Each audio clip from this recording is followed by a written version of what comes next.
والصلاة والسلام على سيد الأولين والآخرين سيدنا ونبينا مولانا محمد وعلى آله وصحبه أجمعين أما بعد. اللہ تبارک و تعالیٰ کے فضل و احسان سے گزشتہ 5 روز سے ہم حضور اکرم صلی اللہ علیہ وسلم کے صحابہ کرام کا تذکرہ کر رہے ہیں. بالخصوص گزشتہ 3 روز سے ہم خلیفہ اول افضل الصحابہ حضرت سیدنا ابوبکر الصدیق رضی اللہ تعالی عنہ وارضاہ کی سیرت مبارکہ پڑھ رہے ہیں اور آپ کے شان میں جو فضائل وارد ہوئے ہیں اس کو ہم پڑھ رہے ہیں. انشاءاللہ تعالی آج یہ خلیفہ اول کے سیرت کے بیان کرنے کا آج کا یہ انشاءاللہ تعالی اجلاس یہ آخری ہوگا. پھر انشاءاللہ تعالی ہم خلیفہ اول حضرت سیدنا عمر رضی اللہ تعالیٰ عنہ کا تذکرہ شروع کریں گے.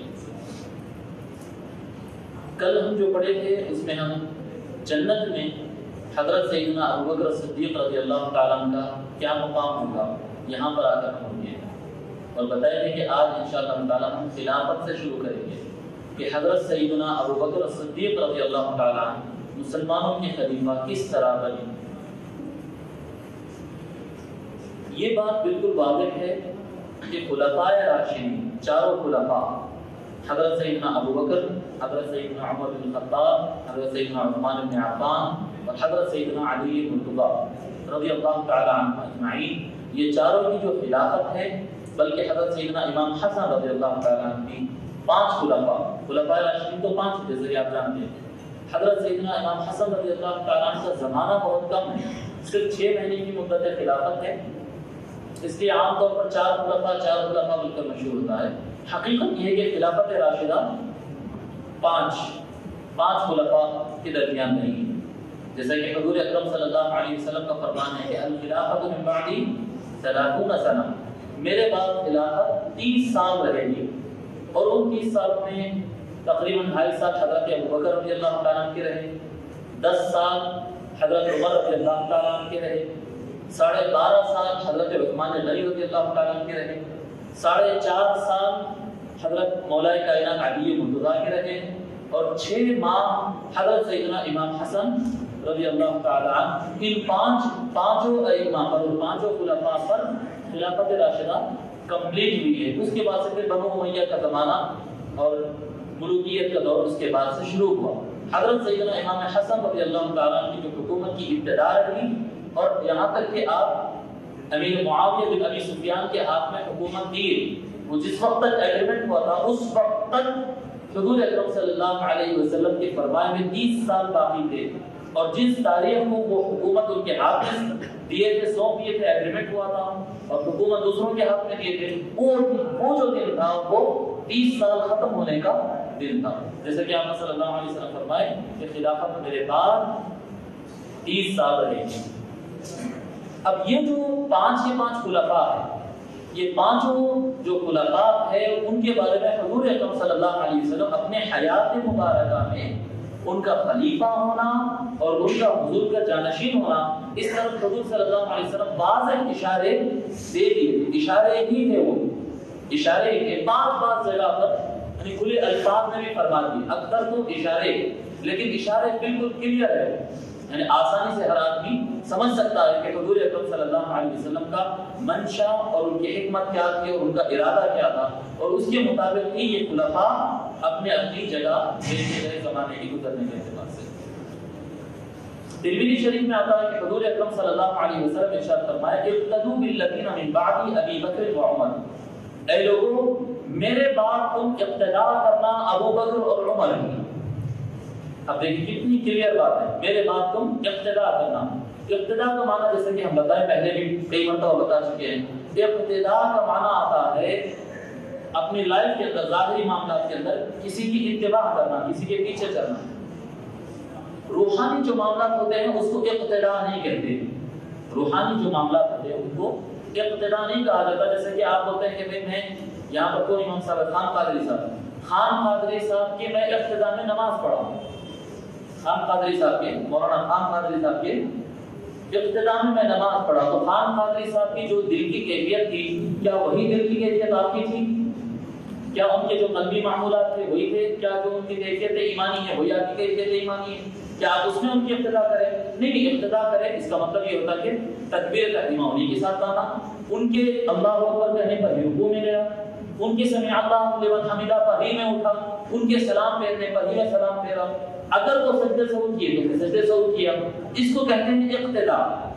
حضور اکرم صلی اللہ علیہ وسلم بارہا خلافت ظاہری کے بارے میں اس طرح سے اشارے فرمائے ہیں، خلافت ظاہری کے بارے میں ارشاد فرمایا، اور شیخ الاسلام اس کو کافی وضاحت کے ساتھ بیان کر چکے ہیں، اور شاہ ولی اللہ محدث دہلوی رحمۃ اللہ علیہ اس کو بیان کیے، دیگر کئی ائمہ، امام فخر الدین رازی رحمۃ اللہ علیہ اس کو بیان کیے، کئی ائمہ اس کو بیان کیے ہیں کہ حضور اکرم صلی اللہ علیہ وسلم اپنی جانشینی اور خلافت جو عنایت فرمائے ہیں وہ دو الگ الگ طرح کی تھی۔ ایک ظاہری اسباب میں حضور صلی اللہ علیہ وسلم کی سنتوں کا نفاذ، وہ پولیٹیکل سسٹم ہو یا وہ اکانومیکل سسٹم ہو یا کوئی اور سسٹم ہو، ظاہری عبادات کا مسئلہ ہو، جہاد کا مسئلہ ہو، تجارت کا مسئلہ ہو، قضاء کا یا ججمنٹ کا، عدالتوں کا مسئلہ ہو، جو بھی معاملات یعنی جو انسانی لائف سے متعلق ہے، یہ سارے معاملات میں الگ خلافت رکھے آقا صلی اللہ علیہ وسلم، اور باطنی معاملات یعنی اصلاح باطن اور ولایت اور یعنی قلب کی جو کیفیات رہتے ہیں، ولایت کی جو دنیا ہوتی ہے، باطنی دنیا،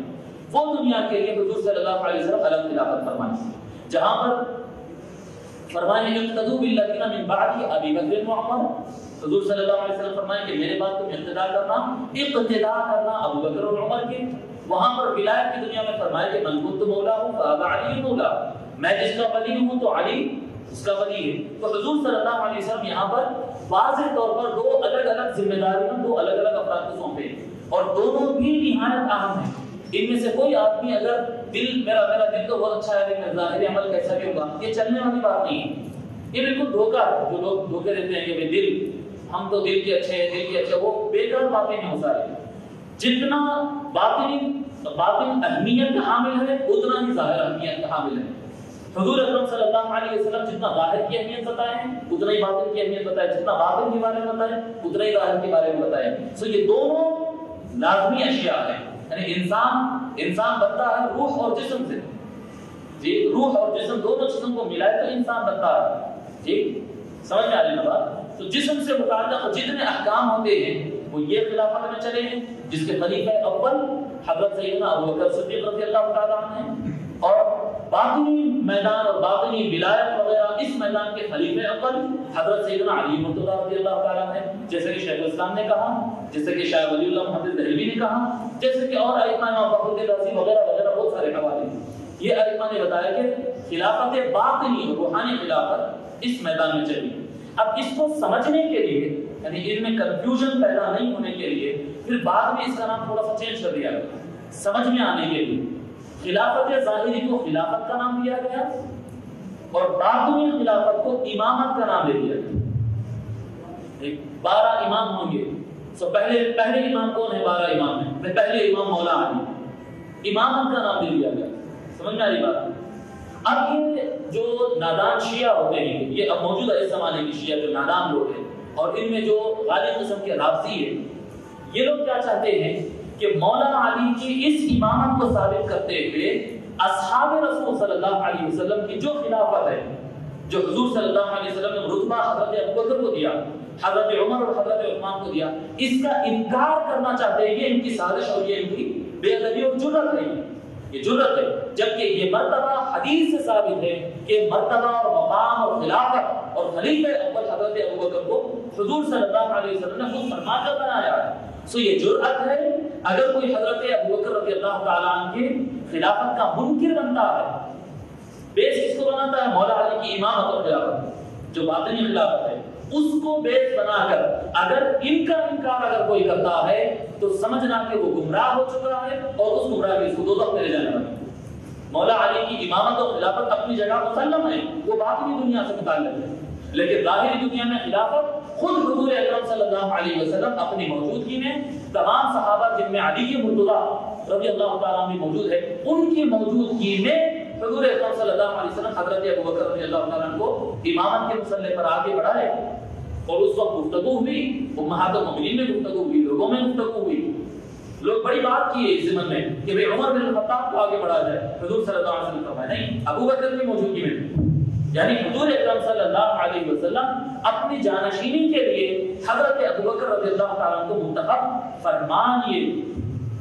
اسی طرح سے بنو المصطلق، حضرت انس رضی اللہ تعالیٰ فرماتے ہیں کہ بنو مصطلق جو ہے مجھے ایک مرتبہ حضور کے پاس بھیجا ہے کہ پوچھ کیا ہو کہ اگر آپ دنیا سے پردہ فرما لیں، آپ کا وصال ہو جائے، یا رسول اللہ ہم پھر زکوٰۃ لا کے کس کے ہاتھ کو دینا؟ ہم آپ کے پاس پہنچاتے، ہمارے جو بھی صدقات زکوٰۃ نکلتے آپ اپنے حساب سے پھر غریب غرباء وغیرہ میں بانٹتے. یا رسول اللہ آپ اگر آپ ہمارے درمیان نہ رہے، آپ دنیا سے پردہ فرما لیں، تو پھر ہم لا کر کس کو دیں؟ حضور اکرم صلی اللہ علیہ وسلم فرمائے لا کر ابوبکر کے ہاتھ کو دینا.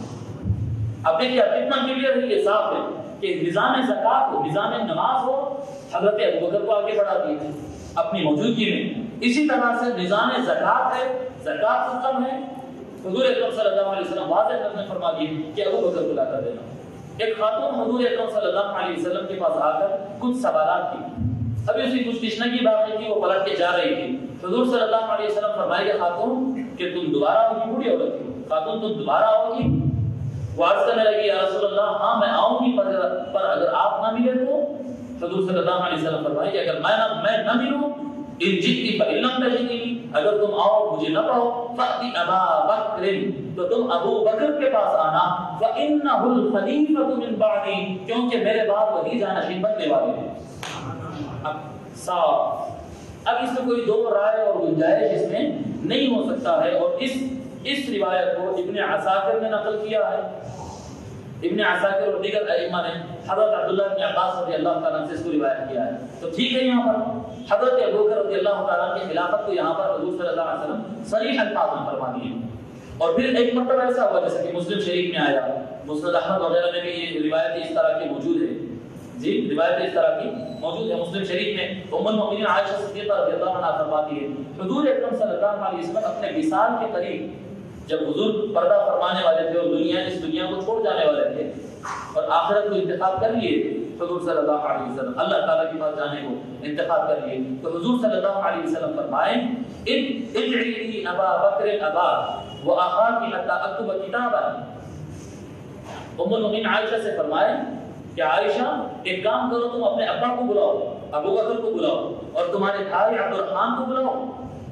تمہارے بھائی عبد الرحمن، حضرت عبد الرحمن جو صدیق اکبر رضی اللہ تعالیٰ کے بڑے بیٹے ہیں، حضور صلی اللہ علیہ وسلم ان سے لیٹرز لکھواتے تھے. یعنی حضور صلی اللہ علیہ وسلم کے جو کاتب لوگ تھے نا، چند چنندہ لوگ تھے جو حضور کے لیے لکھتے تھے، جس میں حضرت عثمان بن عفان بھی ہے، جس میں حضرت علی مرتضیٰ بھی ہے، ان میں حضرت عبد الرحمن بھی، حضرت زید بن ثابت بھی. تو یہ صحابہ کو بلایا، آپ اپنے بھائی کو اور ابا کو دونوں کو بلاؤ تاکہ میں اپنی زندگی میں ہی لکھ دوں، وصال سے پہلے میں لکھ دوں کہ یعنی ان کے لیے خلافت وغیرہ کی ذمہ داری. فإنی اخاف ان یتمنی متمن، مجھے اس بات کا خیال آ رہا ہے کہ اگر میں دنیا سے پردہ کر لوں تو ہو سکتا خلافت کے خواہش رکھنے والے اور حکومت کرنے کے خواہش، سیٹوں کے خواہش مند کئی لوگ اٹھ جائیں گے.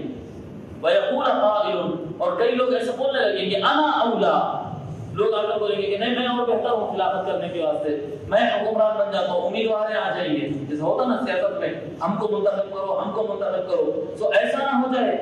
ہم اولا وَيَأْبَى اللَّهُ وَالْمُؤْمِنُونَ إِلَّا أَبَا بَكْرَ.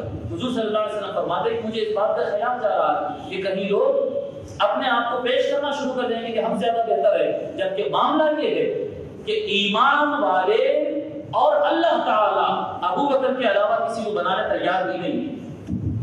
ابو بکر کے علاوہ بنانے کے لیے ایمان والے، حضور صلی اللہ علیہ وسلم کے الفاظ میں وَيَأْبَى اللَّهُ وَالْمُؤْمِنُونَ، اللہ کا ارادہ بھی یہی ہے اور ایمان والے جتنے اس زمین پر رہتے ہیں ان سب کا بھی ارادہ یہ ہے کہ ابو بکر میرے بعد خلیفہ بنے. اب یہاں پر کتنا کلیئر سمجھ میں آ رہی ہے الفاظ سے کہ مولا علی رضی اللہ تعالیٰ کا بھی ارادہ حضرت ابو بکر کی طرف ہی تھا، نہیں. وَيَأْبَى اللَّهُ وَالْمُؤْمِنُونَ، کیونکہ حضور صلی اللہ علیہ وسلم نے فرمائے سید المؤمنین، مولا علی رضی اللہ عنہ فرمائے کہ سارے مومنوں کے سردار ہے. تو جب حضور فرما رہے ہیں کہ مومنین کا یہ ارادہ ہے تو مومنوں کے سردار اس میں نہیں آتے. تو مولا علی کا بھی یہی ارادہ. پھر حضور اکرم صلی اللہ علیہ وسلم اور ایک روایت میں آتا ہے یہ فرمائے اس کے بعد حضور صلی اللہ علیہ وسلم خود رو گئے کہ عائشہ دعی ایک کام کرو چھوڑ دو نہیں لکھیں گے معاذ اللہ ان یختلف المؤمنون فی ابی بکر اللہ کی پناہ مانگتا ہوں کہ کوئی مسلمان ہوتے ہوئے ابو بکر کی خلافت میں جھگڑا بھی کر سکتا ہے. حضور صلی اللہ علیہ وسلم کا فرمان ہے مسند احمد امام احمد بن حنبل وغیرہ نقل کر رہے ہیں فرماتے ہیں کہ عائشہ ایک کام کرو چھوڑ دو مت بلاؤ کیوں کیونکہ مسلمان ابو بکر کے نام پہ اختلاف بھی کر سکتے ہیں نہیں کر سکتے. اگر کوئی اختلاف کرتا ہے کوئی حضرت ابو بکر کے خلافت کو انکار کرتا ہے اور خلافت کو نہیں مانتا ہے تو اس کا مطلب یہ ہے کہ اس کے قلب میں ایمان نہیں ہے. غیر مؤمن ہی حضرت ابو بکر رضی اللہ تعالیٰ عنہ کے معاملے میں اختلاف کرتا ہے.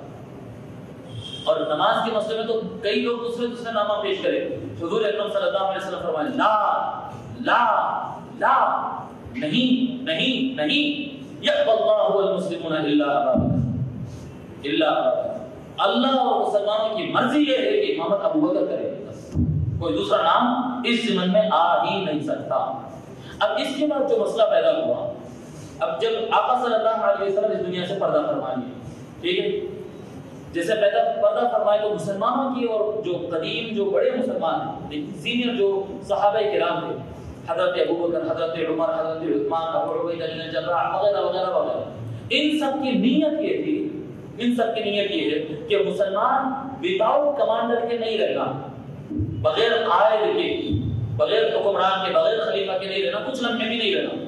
حضور اکرم صلی اللہ علیہ وسلم کو جیسا آقا صلی اللہ علیہ وسلم کو ان کے مزار اطہر کی بنا دی گئی اور سب کچھ ہو گیا ادھر مولا علی رضی اللہ تعالیٰ پلٹ کے ادھر مکان کو پہنچے ادھر سارے صحابہ جو ہے مہاجرین انصار سب مسجد نبوی میں جمع ہو گئے اور اس کے بعد سیدھا ووٹنگ شروع ہو گئی.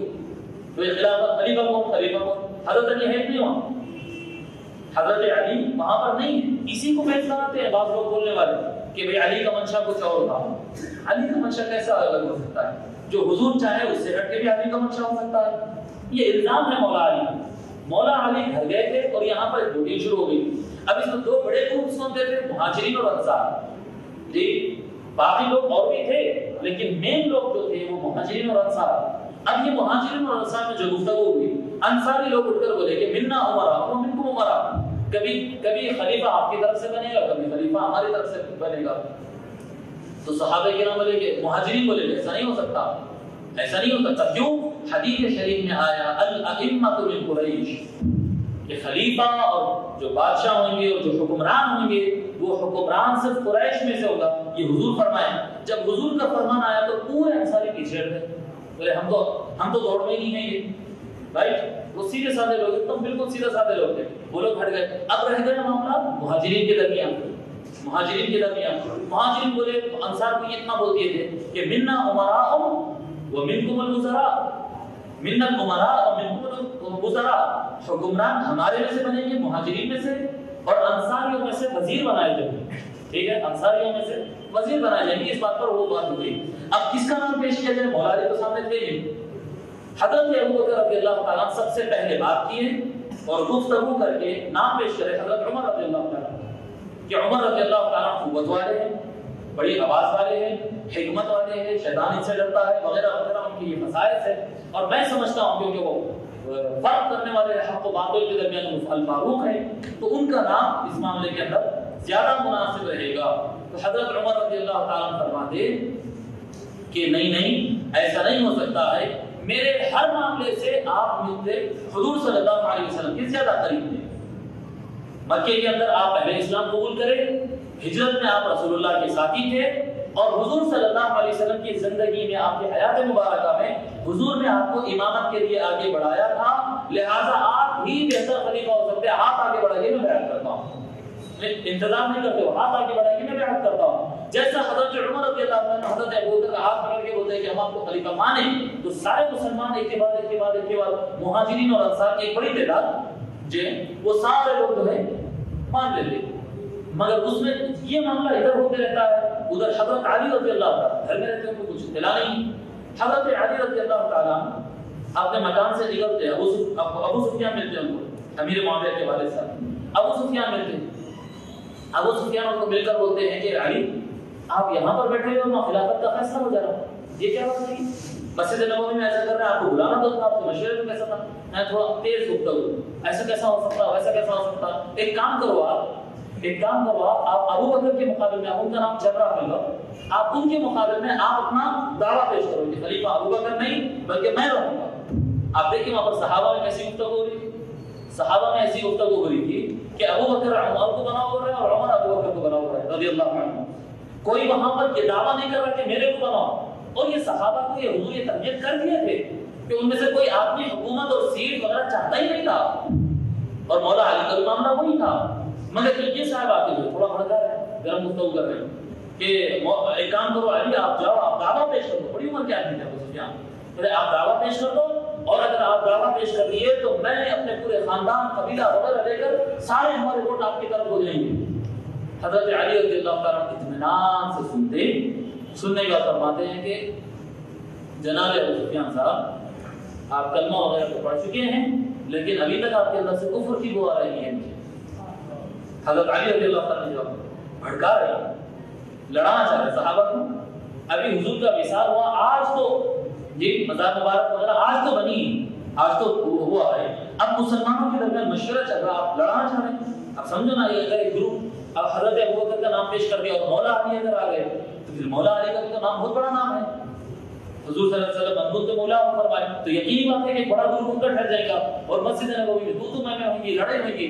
تو بولے کہ آپ لڑانا چاہ رہے ہیں، اسلام تو آپ قبول کر لیے ہیں لیکن کفر کی بہت ان میں سے آ رہی ہے۔ تو ابو سفیان بولتے کہ بھئی عدالت لانے والی نہیں، تو وہ واپس چلے جاتے۔ حضرت علی رضی اللہ تعالیٰ اس موقع پر دیکھتے ہیں کہ میرا ٹھہرنا بھی یہاں پر، اگر میں موجود بھی رہوں تو میرے نام سے ایک گروپ اٹھ سکتا ہے اور مسلمانوں میں اختلاف ہو سکتا ہے۔ حضرت علی رضی اللہ تعالیٰ مدینہ منورہ چھوڑ کر سفر کر کے باہر چلے جاتے ہو، نکل کے چلے جاتے تاکہ ایک وہاں پر اتفاق ہو جائے، کوئی دوسرا گروپ بننے ہی نہ پائے۔ اب اس کو یہ مولا علی کے اس سفر کو بعض لوگ یہ بتاتے ہیں کہ مولا علی ناراض ہو کے چلے گئے، ناراض کیسے ہو سکتے مولا علی؟ ہاں ہو سکتا ناراض ہوں، کس بات پر کہ ان کو مشورے میں بلایا نہیں گیا، ہو سکتا ہے اس بات پر ناراض ہو، یا ہو سکتا ہے اس بات پر ناراض ہو کہ ان کے پہنچنے سے پہلے کیوں ووٹنگ کر دی گئی۔ مگر یہ تو ہو ہی نہیں سکتا ہے کہ حضرت ابوبکر کے نام پر مولا علی کو اختلاف ہو، نہیں ہو سکتا ہے، کیونکہ جگہ جگہ آپ احادیث پڑھیں گے، روایتیں پڑھیں گے تو حضرت علی رضی اللہ تعالیٰ اکثر فرمایا کرتے تھے کہ رسول اللہ نے ان کو ہمارے نماز کے لیے امام بنایا تھا، ہم نے ان کو اپنی ساری زندگی کے لیے ہم نے ان کو خلیفہ چن لیا ہے۔ رضیہ نبینا رضیہ لدیننا فرضیناہ لدنیانا، حضور صلی اللہ علیہ وسلم ہمارے امام کے طور پر ابو بکر کو پسند فرمائے تھے، تو ہم نے اپنے دنیاوی سارے معاملات کے لیے ابو بکر کو اپنا امام مان لیے۔ یہ مولا علی کے الفاظ ہیں جی، معاذ اللہ ایسا تو نہیں ہو سکتا جیسا وہ تقیہ وقیہ کہہ کے بولتے کہ مولا علی سب کے سامنے ایک بات بولے مگر ان کے دل میں ناراضگی تھی، یہ تو نفاق ہے، معاذ اللہ وہاں پر تصور ہی نہیں ہو سکتا یہ بات کا، مولا علی سے بہت بالا تر ہے۔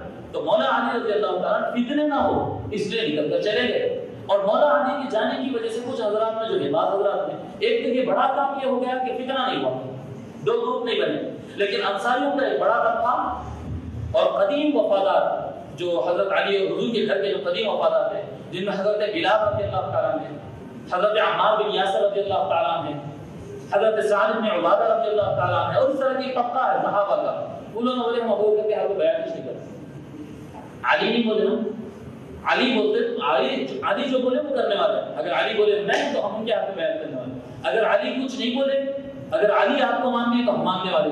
تو مولا علی 6 ماہ تک باہر رہے مدینہ شریف سے، اور 6 ماہ تک یہ طبقہ خاموش رہا۔ مولا علی رضی اللہ تعالیٰ عنہ 6 مہینے کے بعد آئے اور سیدھا حضرت ابوبکر سے ملے اور ان کو خلیفۃ المسلمین مان لیے، اور جیسے وہ مان لیے تو پھر مسجد نبوی کے بعد لائن لگ گئی صحابہ کرام کی، جتنے حضرات بیعت نہیں کر رہے تھے سارے حضرات آئے اور بولے کہ جب مولا علی آپ کو مان لیے تو ہم سب آپ کو مان لیں گے خلاص۔ تو یہ مولا علی رضی اللہ تعالیٰ کی پالیسی تھی کہ ٹکراؤ کی صورت نہ ہو، ان کی موجودگی کو بعض لوگ جو ہے یعنی ایک حفا کھڑا کرنا چاہ رہے تھے، وہ بھاگ لیے اور مولا علی رضی اللہ تعالیٰ سفر کر لیے تھے۔ اب یہ سفر میں جو لوگ غلط میننگ نکالتے ہیں وہ غلطی پر ہیں، کیونکہ مولا علی رضی اللہ تعالیٰ ایسے آدمی نہیں ہے کہ ایک بات کو 6 مہینے پہلے غلط سمجھے اور 6 مہینے کے بعد وہی بات کو صحیح بولے، نہیں، وہ مدینہ العلم ہے، وہ مدینہ العلم ہے، وہ دلوں کو جاننے والے آدمی ہیں.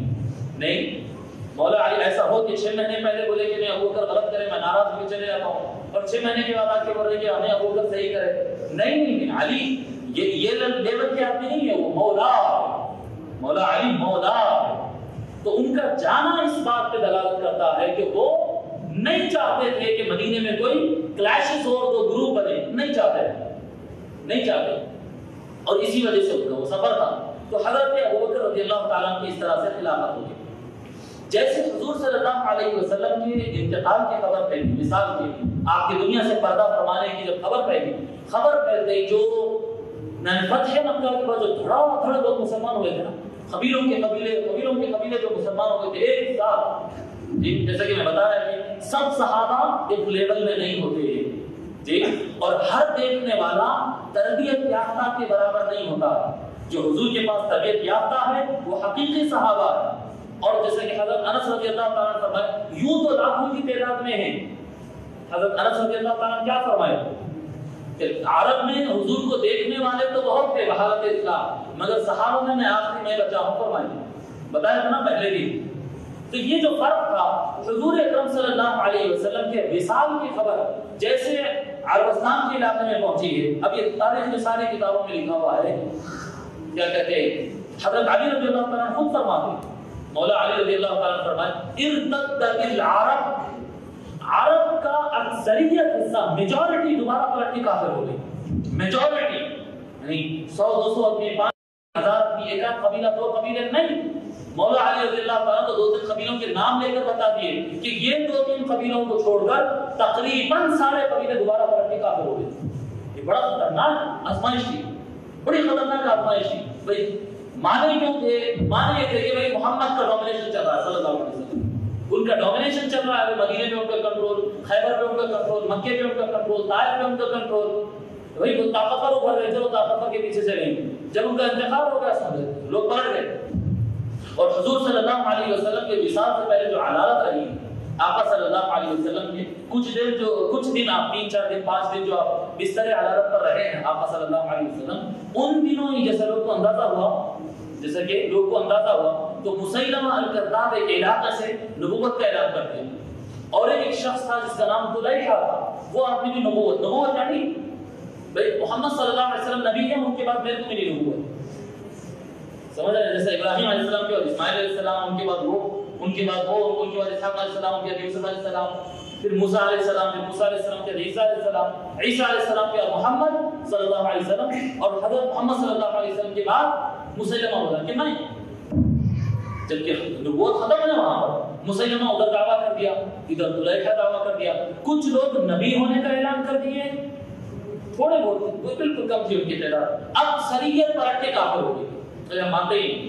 اس میں پھر ایک الگ گروپ نکلا جو اپنے آپ کو مسلمان اسلام پہ باقی رکھا، لیکن زکات دینے سے انکار کرتے ہو. زکات نہیں مانتے، درخواست پیسہ ویسا کچھ بھی نہیں دیتے، خود بخود کافر ہو گئے وہ. کیونکہ زکات کو ماننا ارکان اسلام ہے، دینا نہیں دینا نہیں دیے تو بڑے گنہگار ہوتے، دیجیے تو ثواب ہے، مگر مانتے ہی نہیں.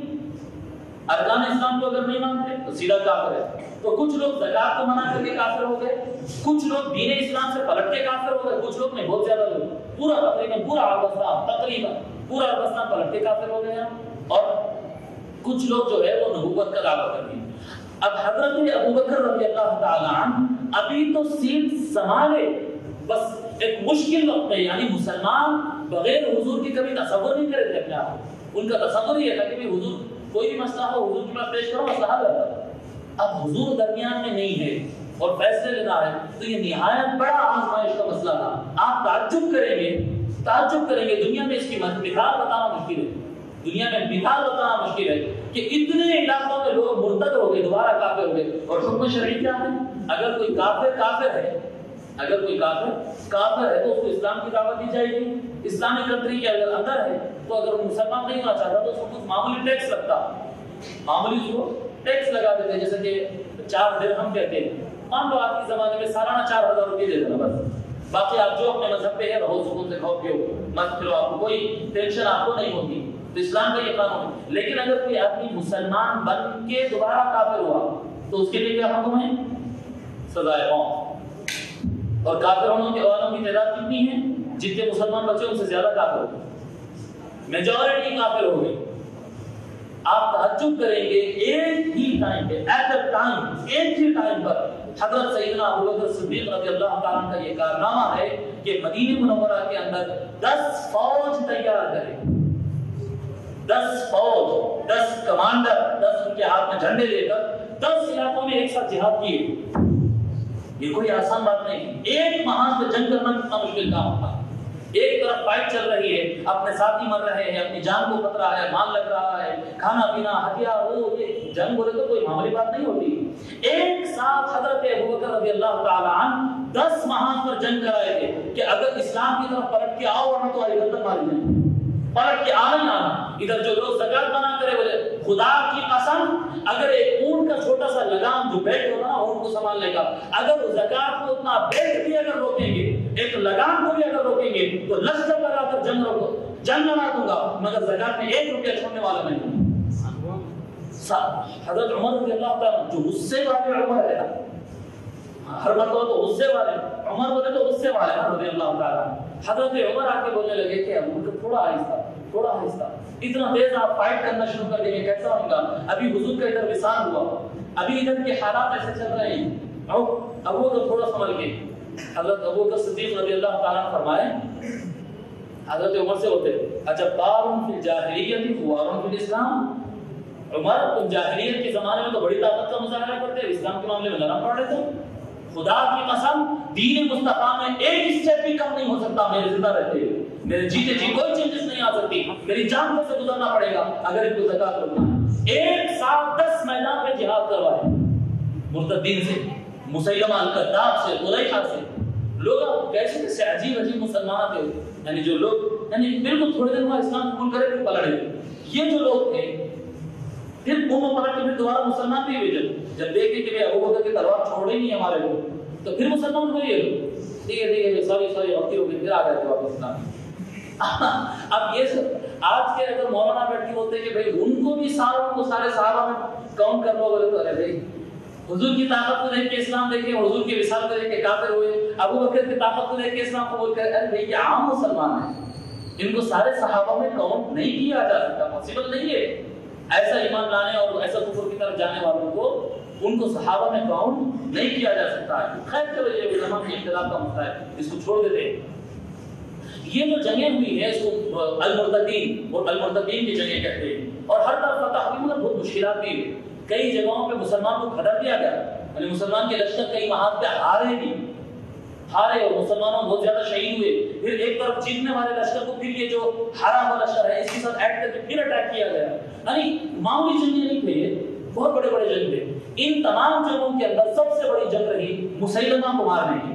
مسیلمہ الکذاب جو ہے باضابطہ نبوت کا دعویٰ کرا تھا اور قرآن کی آیتوں کو رکھ کے اس کے ایسے آیتیں بنانے کی کوشش کرتا تھا اور پیش کرتا تھا کہ یہ مجھ پر وحی ہوئی ہے، اور اس کے جو قبیلے والے تھے وہ بھی بڑے عجیب لوگ تھے، ان لوگوں بولے تھے کہ بھئی ہمارے قبیلے میں جب نبی ہو سکتا ہے، ہمارے قبیلے میں نبی ہو سکتا ہے تو ہم قریش کے نبی کو ماننے سے اچھا اپنے قبیلے میں جب نبی بنا لیتے ہیں، اتنا تو ان کا اسلام تھا نہیں، نبی قبیلوں میں بڑھتے ہیں، نبیاں قبیلوں کے حساب سے آتے ہیں، بولے قریش میں ایک نبی آیا تو ہم ان کو ماننے کی بجائے چلو جب ان کو مان سکتے ہیں تو ہمارے قبیلے میں اگر خود نبی نہیں کرنا تو اس سے اچھی کیا بات ہے، تو ہم مان لیتے ہیں مسیلمہ کو۔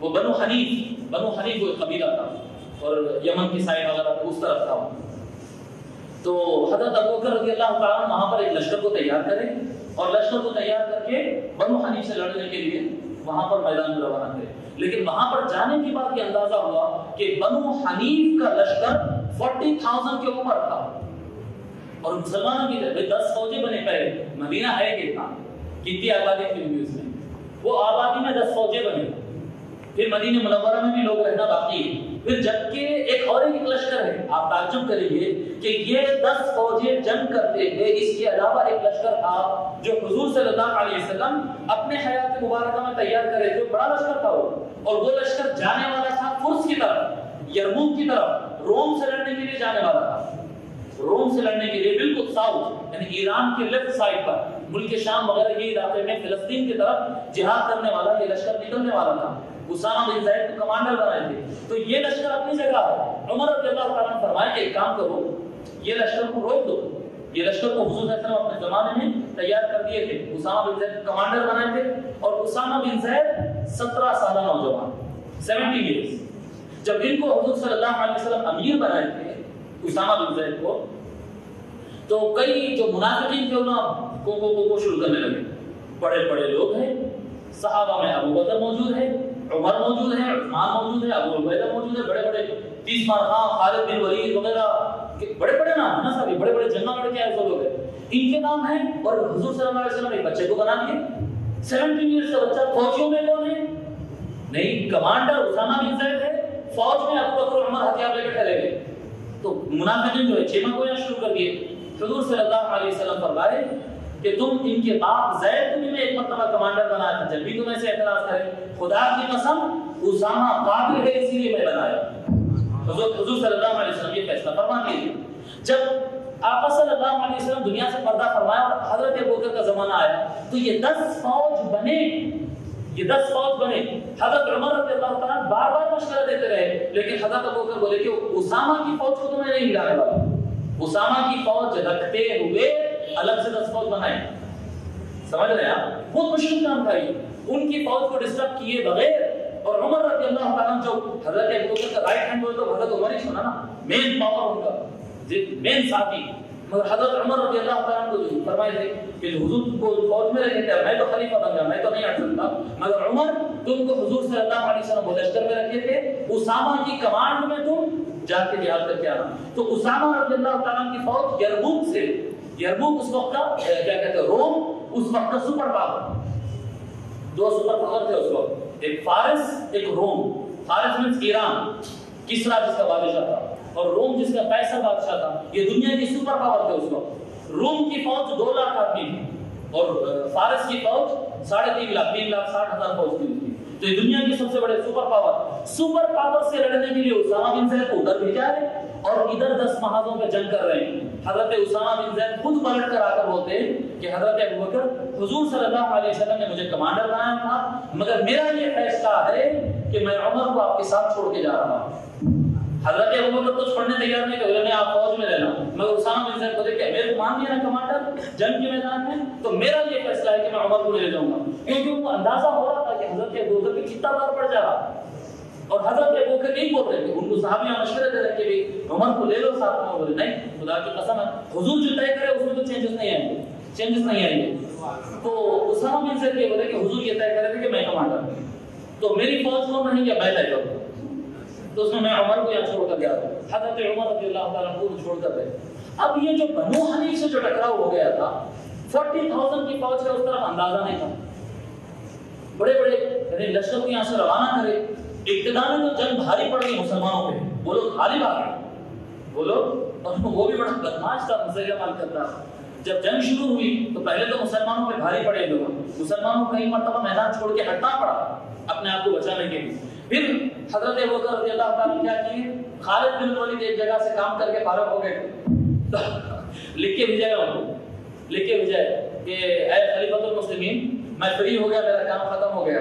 تو حضرت ابوبکر ان کو جواب لکھ کے بھیجا کہ تم کو ادھر آنے کی ضرورت نہیں ہے, ادھر مسلمانوں پہ بھاری پڑ جا رہے ہو لوگ, تعداد بہت زیادہ ہے ان کی بنو حنیف کی, ایک کام کرو ادھر کی فوج کو تم سپورٹ کرو. تو ایک میدان جنگ سے جیت کے پلٹ کے گھر نہیں آئے, جا کے دوسرے جنگ میں شامل ہو گئے.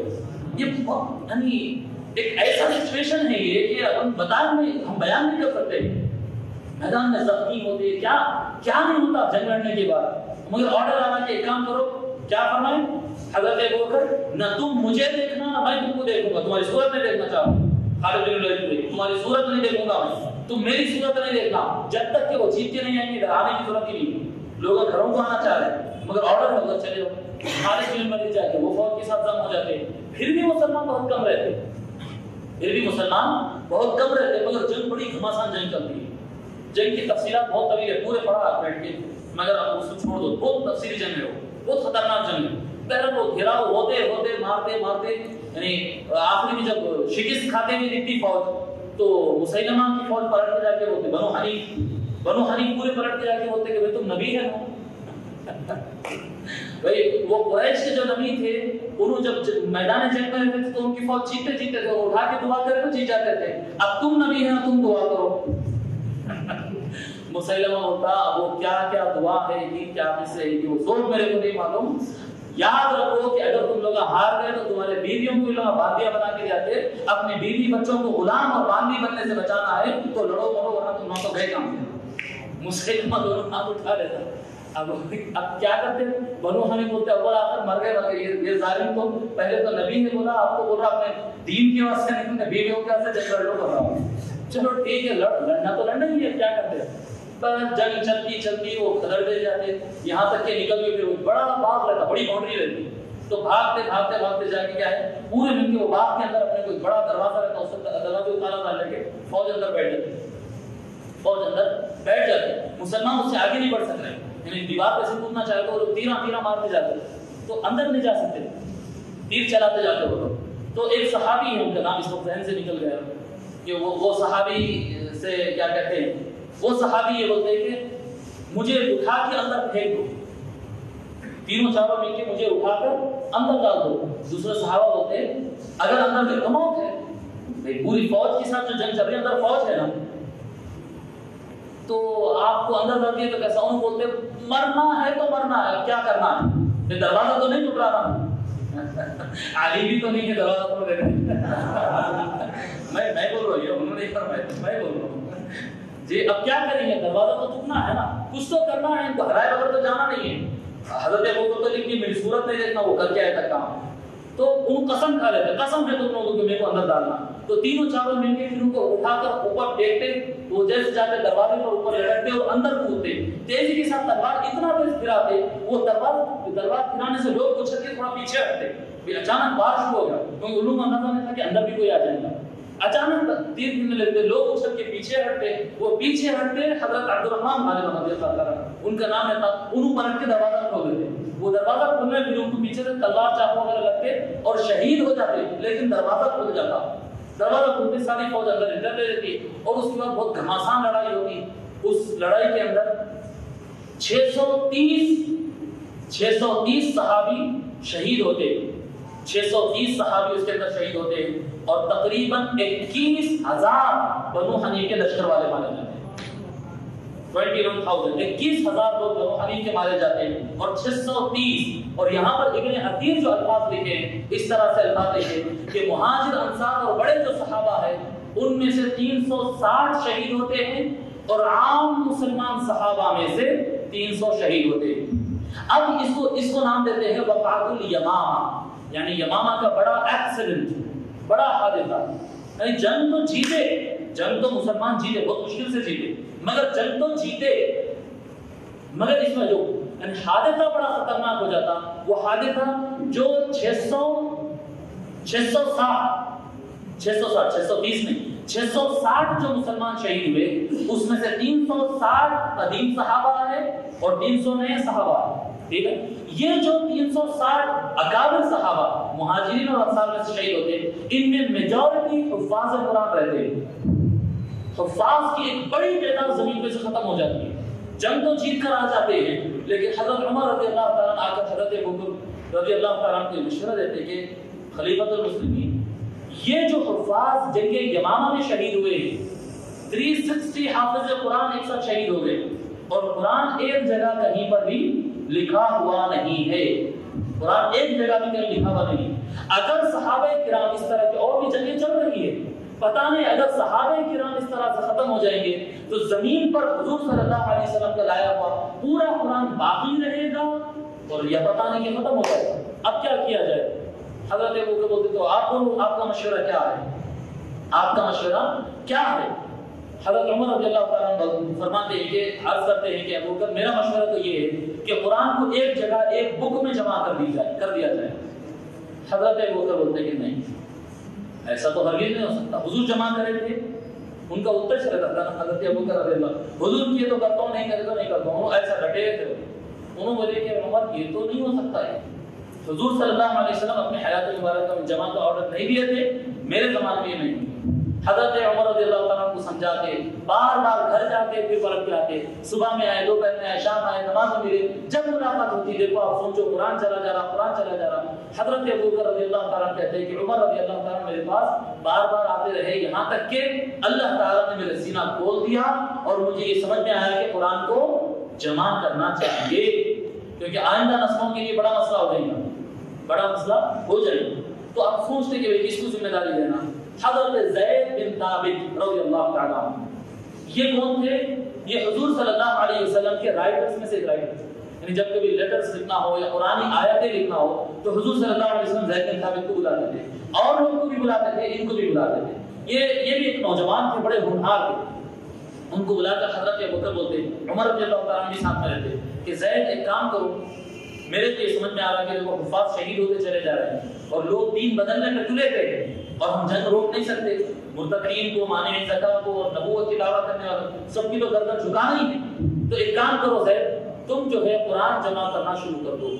اب حضرت زید رضی اللہ تعالیٰ کے الفاظ رہتے، فرماتے کہ جب تم نے یہ مجھ سے مطالبہ کیا تو مجھے ایسا لگا کہ کاش حضرت ابو بکر مجھ کو حکم دیتے کہ ایک پہاڑ کو شفٹ کرنا ہے، تو آہستہ آہستہ چٹانوں کو اٹھا کے میدان دیتا ہوں۔ پہاڑ کو شفٹ کرنا میرے لیے آسان تھا، قرآن کو جمع کرنا میرے لیے مشکل تھا، کیونکہ قرآن تو ایسا تھا نہیں نا کہ لے کے آپ نکلو، نہیں، اللہ کا کلام اور حضور کا کلام مکس اپ نہیں ہونا، الگ ہونا، گواہیاں ملنا بہت مشکل کام تھا، اور پھر یہ کام حضور نہیں کیے۔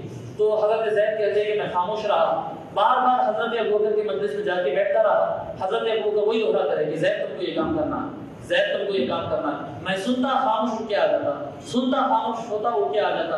ایک مرتبہ ایسا ہوا کہ پھر اللہ تبارک و تعالیٰ نے میرے دل کو کھول دیا اور مجھے یہ سمجھ میں آ گیا کہ نہیں، قرآن کو واقعتاً اگلی نسلوں کے لیے قرآن کو جمع کرنا چاہیے۔ حضرت زید رضی اللہ تعالیٰ نے قرآن جمع کرنا شروع کرتے، بتاتے کہ مجھے قرآن پتھروں پہ ملا، پتھر خریدے تھے پرانے زمانے میں، پتھروں پہ ملا، مجھے قرآن لکھا ہوا ہڈیوں پر ملا۔ یہ جو بکرم کی ہڈی آتی ہے، یہ ہڈی ادھر بڑا رہتا ہے، تھوڑا سا ایسا اتنا حصہ آتا ہے، شولڈر کے پچھلا حصہ بڑا، تو بکریوں کا اور ذرا بڑا ہوتا ہے، تو اس پہ لکھا ہوا قرآن ملا، پتوں پہ لکھا ہوا قرآن ملا۔ اور سورہ توبہ کی آخری آیت ہے لقد جاءکم رسول من انفسکم عزیز علیہ، یہ قرآن تو میرے کو کہیں پر بھی نہیں ملا۔ یہ اس کے علاوہ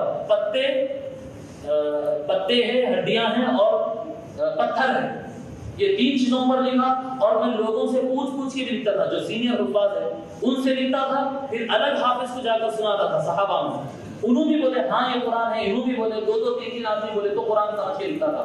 اگر ایک آدمی آیت ہے بولے اور دوسرے آدمی بولے کہ نہیں یہ حدیث ہے، یہ اللہ کا کلام نہیں، یہ حضور کا کلام ہے، مکس اپ ہے نا، اللہ کا کلام نہیں، حضور کا کلام ہے، تو پھر میں اس کو لکھنے سے رک جاتا۔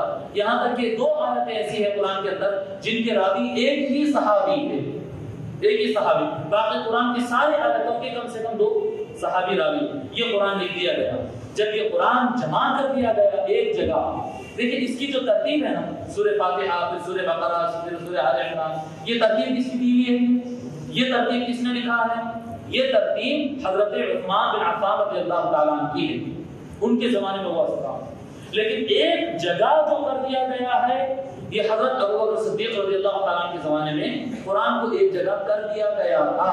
اس بات پر حضرت مولا علی رضی اللہ تعالیٰ عنہ کا فرمان سن لیجیے۔ مولا علی رضی اللہ تعالیٰ عنہ فرماتے ہیں کہ روئے زمین پر کوئی بھی انسان قرآن پڑھتا ہے، اس کا ثواب حضرت ابوبکر کو جاتا ہے، کیونکہ انہوں نے قرآن کو ایک جگہ جمع کیا ہے۔ اب آپ مانو یا نہ مانو، کوئی چاہے نہ چاہے، کوئی حضرت ابوبکر سے محبت کرے یا نہ کرے، کوئی زمین پر قرآن پڑھتا ہے وہ قرآن کا ثواب، حدیث شریف ہے نا، جو کوئی اچھا کام کرے گا اس کے بعد کرنے والے جتنے اچھے لوگ اچھے کام کریں گے، اس جیسا اگر کام کریں گے تو پہلے کرنے والے کو تمام کا ثواب ملتا رہے گا۔ روئے زمین پر کوئی اٹھا کر آج مصحف، قرآن، پارا، یاسین کا کچھ بھی اٹھا کر تلاوت کرتا ہے تو اس کو بھی ثواب ملتا ہے، اور اتنا ہی ثواب حضرت ابوبکر رضی اللہ تعالیٰ کے اکاؤنٹ میں جاتا۔ یہ فرمان کسی اور کا نہیں، حضرت مولا علی رضی اللہ تعالیٰ کا یہ فرمان ہے۔ تو حضرت صدیق اکبر رضی اللہ تعالیٰ عنہ جامع القرآن بھی ہے، اور حضرت عثمان غنی رضی اللہ عنہ کا کیا کام تھا؟ قرآن کے اندر ان کا بھی بہت زیادہ کام ہے، وہ انشاءاللہ تعالیٰ تذکرہ خلیفہ سوم، تذکرہ عثمان غنی رضی اللہ تعالیٰ عنہ آپ کو بیان کیا جائے انشاءاللہ تعالیٰ۔ حضرت عبداللہ بن عمر رضی اللہ تعالیٰ عنہ روایت فرماتے ہیں کہ رسول اللہ صلی اللہ علیہ وسلم ایک مرتبہ تشریف لائے۔ اب دیکھیے آپ ان کا مقام، حضرت ابوبکر رضی اللہ تعالیٰ عنہ فرماتے ہیں قیامت کے دن کے معاملات، قیامت کے دن کے معاملات سنا۔ حضرت عمر رضی اللہ تعالیٰ روایت فرماتے ہیں کہ حضور اکرم صلی اللہ علیہ وسلم ایک مرتبہ اپنے مکان مبارک سے باہر آئے، تشریف لائے اور مسجد نبوی میں داخل ہوئے۔ جب مسجد نبوی میں داخل ہوئے تو سیدھے ہاتھ سے حضرت ابوبکر کا ہاتھ اور بائیں ہاتھ سے حضرت عمر کا ہاتھ پکڑ کر آئے، مسجد نبوی میں داخل ہوئے، اندر صحابہ بیٹھے ہوئے تھے، اس طرح سے داخل ہوئے اور سارے صحابہ سے فرمایا ہاکذا نبعث یوم القیامہ، قیامت کے دن ہم میدان محشر میں اس طرح سے آئیں گے۔ یہ حضرت ابوبکر اور حضرت عمر رضی اللہ تعالیٰ کا مقام ہے، حضور صلی اللہ علیہ وسلم فرمائے۔ اور ایک روایت میں آتا ہے کہ حضور اکرم صلی اللہ علیہ وسلم فرمائے اول من تنشق عنہ الارض، زمین جب قیامت کا سور پھونکا جائے گا تو سب سے پہلے جس پر سے مٹی ہٹے گی اور قبر سے باہر تشریف لائیں گے وہ سب سے پہلا میں ہوں گا۔ حضور صلی اللہ علیہ وسلم فرماتے ہیں کہ زمین سے باہر سب سے پہلے میں نکلوں گا، دوسرے نمبر پر ابوبکر باہر آئیں گے، تیسرے نمبر پر عمر باہر تشریف لائیں گے، پھر اس کے بعد ثم اتى اهل البقیع، اس کے بعد حضور صلی اللہ علیہ وسلم جنت البقیع میں، قبرستان بقیع میں تشریف لائے، فرمایا فتنشق عنہم فابعث بینہم، پھر اس کے بعد جنت البقیع کے لوگ اٹھیں گے اور میدان محشر میں اپنے صحابہ کے ساتھ جاؤں گا۔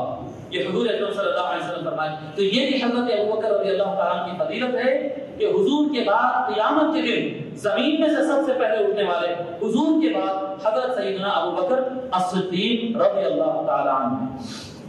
اس کے بعد حضرت ابوبکر صدیق رضی اللہ تعالیٰ کی استقامت، یہ بھی ایک بہت بڑا مسئلہ ہے۔ حضرت ابوبکر صدیق رضی اللہ تعالیٰ کی استقامت کا جو مسئلہ ہے، جب حضور اکرم صلی اللہ علیہ وسلم کا وصال ہوا، آپ کا انتقال ہوا، تو دیکھا گیا کہ لوگ بے قابو ہو گئے، آؤٹ آف کنٹرول، یعنی کوئی کسی کو سمجھ میں نہیں آ رہا، سب پریشان ہے، اور حضرت عمر رضی اللہ تعالیٰ کو غصے میں آ گئے تھے اور فرمایا تھے کہ خدا کی قسم کوئی انتقال ہو گیا بولنا نہیں، قسمیں کھا کر بولتے تھے، وہ قسم کھا کے بولتے تھے کہ نہیں ایسا ہو ہی نہیں سکتا ہے، خدا کی قسم اب رسول اللہ اٹھیں گے دوبارہ اٹھیں گے اور پورے کافروں کو ماریں گے، ان کے ہاتھ پیر کاٹ کے ڈالیں گے، ہو ہی نہیں سکتا، رسول اللہ کا انتقال ہو نہیں سکتا، آؤٹ آف کنٹرول ہو گئے تھے حضرت عمر رضی اللہ تعالیٰ، حضرت عمر رضی اللہ تعالیٰ آؤٹ آف کنٹرول ہو گئے، واللہ ما مات رسول اللہ، خدا کی قسم اللہ کے رسول نہیں انتقال کر گئے جی۔ اور ام المؤمنین عائشہ روایت کرتی ہیں کہ عمر رضی اللہ تعالیٰ نے بعد میں یہ بتایا کہ اس وقت مجھے ایسا ہی لگ رہا تھا کہ حضور پھر اٹھنے والے تھے، ایسے لگ رہا تھا، اس لیے وہ قسم کھا رہے تھے، ان کو جو صحیح دکھا اس میں وہ قسم کھا رہے تھے کہ اب حضور دوبارہ اٹھیں گے، ان کو ایسے ہی لگ رہا تھا۔ مگر حضرت ابوبکر صدیق رضی اللہ تعالیٰ عنہ سب سے قریب کیا تھے نہیں بھائی، سب سے زیادہ جھٹکا تو ان کو لگنا تھا نا، سب سے زیادہ دھکا اور زیادہ تکلیف تو حضرت ابوبکر کو ہونا ہے، اور ہوئی بھی، لیکن حضرت ابوبکر رضی اللہ تعالیٰ وہاں پر استقامت کا مظاہرہ کیے، یعنی اپنے آپ کو کنٹرول سے باہر نہیں ہونے دیے، اور اس کے بعد آئے اطمینان سے حضور اکرم صلی اللہ علیہ وسلم پر چادر ہوئی ہوئی، بھائی کی طرف کی چادر ہوئی ہوئی، حضرت ابوبکر رضی اللہ تعالیٰ آتے اور وہ چادر مبارک کو ہٹاتے اور حضور صلی اللہ علیہ وسلم کی پیشانی کو چومتے اور چوم کر یہ کہتے بی ابی انت و امی، یا رسول اللہ آپ پر میرے ماں باپ قربان، طبت حیا و میتا، آپ طیب ہے، آپ پاکیزہ ہے، آپ ارفع و اعلیٰ ہے، ظاہری حیات میں بھی اور انتقال کے بعد بھی، والذی نفسی بیدہ، اب دیکھیں صحابہ کا ایمان بتا رہا ہوں، حضرت ابوبکر رضی اللہ تعالیٰ کا عقیدہ بتا رہا ہوں، والذی نفسی بیدہ، حضرت ابوبکر کہتے ہیں خدا کی قسم جس کے قبضہ قدرت میں میری جان ہے، اللہ کی قسم، لا یذیقک اللہ الموتتین، اللہ تبارک و تعالیٰ آپ کو دوبارہ موت نہیں دے گا، ایک مرتبہ تو انتقال ہو گیا اب دوبارہ آپ کا انتقال نہیں ہوگا۔ اس کا مطلب کیا ہے؟ انتقال کے بعد حضرت ابوبکر پھر حضور کو باحیات مانتے تھے، کلیئر نہیں کیے بھائی، جو آدمی باحیات ہو اس کا انتقال ہوتا ہے نا۔ حضور اکرم صلی اللہ علیہ وسلم کے بارے میں حضرت ابوبکر فرما رہے ہیں کہ آپ کا انتقال ہو گیا لیکن اللہ تبارک و تعالیٰ دوبارہ آپ کو موت نہیں عطا کرے گا، یہ الفاظ فرماتے اور اٹھتے باہر تشریف لاتے اور کہتے کہ ایھا الحالف علی رزقک، ایک قسم کھانے والے، حضرت عمر کی طرف ایک قسم نہیں کھانے والے، بس خیر و خاموش۔ حضرت عمر رکتے نہیں، اور بھی روایت میں نہیں، اس روایت میں نہیں ہے، اور بھی روایت میں حضرت عمر سنتے سنو بات کو سنتے ہیں، بولتے نہیں ہو ہی نہیں سکتا، کنٹرول سے باہر ہو گئے حضرت عمر، اور صحابہ ٹھہر کے تماشا دیکھ رہے ہیں، رو رہے ہیں، سمجھ میں نہیں آ رہا کسی کو۔ حضرت ابوبکر رضی اللہ تعالیٰ آواز سے اشہد ان لا الہ الا اللہ واشهد ان محمدا عبده ورسوله، یہ پڑھتے سارے صحابہ پر اٹکے لگ حضرت ابوبکر کے پاس آنا شروع ہو جاتے. حضرت عمر رضی اللہ عنہ تھوڑا اس کا دیکھتے کہ بھئی سب الگ ہو گیا ماحول، اور تو حضرت عمر بھی آ کر درمیان میں بیٹھ جاتے. وہاں پر حضرت ابوبکر رضی اللہ عنہ فرماتے فحمد اللہ، سب سے پہلے الحمدللہ پڑھتے، اللہ کی تعریف بیان کرتے، اس کے بعد کہتے الا من کان یعبد محمدا فان محمدا قد مات، آگاہ ہو جاؤ لوگوں کہ اگر کوئی محمد صلی اللہ علیہ وسلم کی عبادت کرتا تھا تو جان لو کہ محمد صلی اللہ علیہ وسلم وصال کر گئے. ومن کان یعبد اللہ، اور جو کوئی اللہ کی عبادت کرتا تھا فإن اللہ حی لا يموت، تو جان لو کہ اللہ زندہ ہے اور اللہ پر موت نہیں آتی. وہاں پر حضرت عمر رضی اللہ تعالیٰ خاموش ہو جاتے. اس کے بعد قرآن کی کریم کی آیت پڑھتے، حضرت ابوبکر صدیق رضی اللہ تعالیٰ قرآن کی آیت پڑھتے وما محمد الا رسول، کہ محمد صلی اللہ علیہ وسلم تو اللہ کے رسول ہیں. افإن مات او قتل انقلبتم على اعقابكم، لوگوں اگر کیا محمد صلی اللہ علیہ وسلم کا انتقال ہو جائے کیا تم دوبارہ کافر ہو جاؤ گے؟ حضرت عمر رضی اللہ تعالیٰ کہتے ہیں حالانکہ یہ آیت میں کئی مرتبہ پڑھا، لیکن جب ابوبکر کی زبان سے سنا تو مجھے ایسا لگا کہ آج تک میں یہ آیت سمجھا ہی نہیں تھا. اس میں تو واضح لکھا ہوا ہے کہ عن قریب رسول اللہ صلی اللہ علیہ وسلم کا وصال ہونے والا ہے، یہ قرآن میں آ گیا تھا، قرآن میں آ گیا تھا. ایسا لگا، مگر اس سے ہوا کیا؟ یہ تو سمجھ گئی، دنیا سنبھل گئی، بیعت ہو گئی، حضرت ابوبکر مصطفیٰ صلی اللہ علیہ وسلم کے جانشین بنے، اور جانشین بننے کے بعد وہ سارے چیزیں سنبھال لیے، پورے مرتدین کو سنبھال لیے، پکڑ کے ان کی گردنیں، وہ نہیں چاہتے پر ان کی گردنیں جھکا کر ان کو دوبارہ مسلمان کرے، اور جو نہیں مانا اس کی گردن اڑائے، زکات کو بحال کیے، نبوت کے دعویداروں کو مار دیے، سب کچھ کر دیے. لیکن آپ غور کرو کہ پورے صحابہ رو رہے تھے، حضرت ابوبکر رضی اللہ عنہ نہیں ہوئے.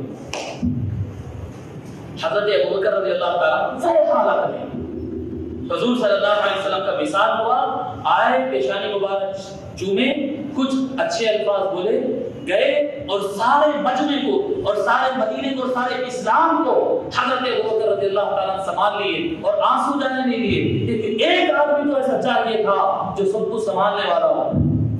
علماء کرام لکھتے ہیں کہ یہ جو وہ ضبط کیے تھے، یہ جو ضبط کیے تھے نا غم کو، ہوتا یہ کہ بعض وقت جو ہے رونا نہیں آتا تو رلایا جاتا ہے، رو رو غم کو نکالو، آنسو بہاؤ، چیخو پکارو، کچھ کرو اور اپنا غم نکال دو باہر.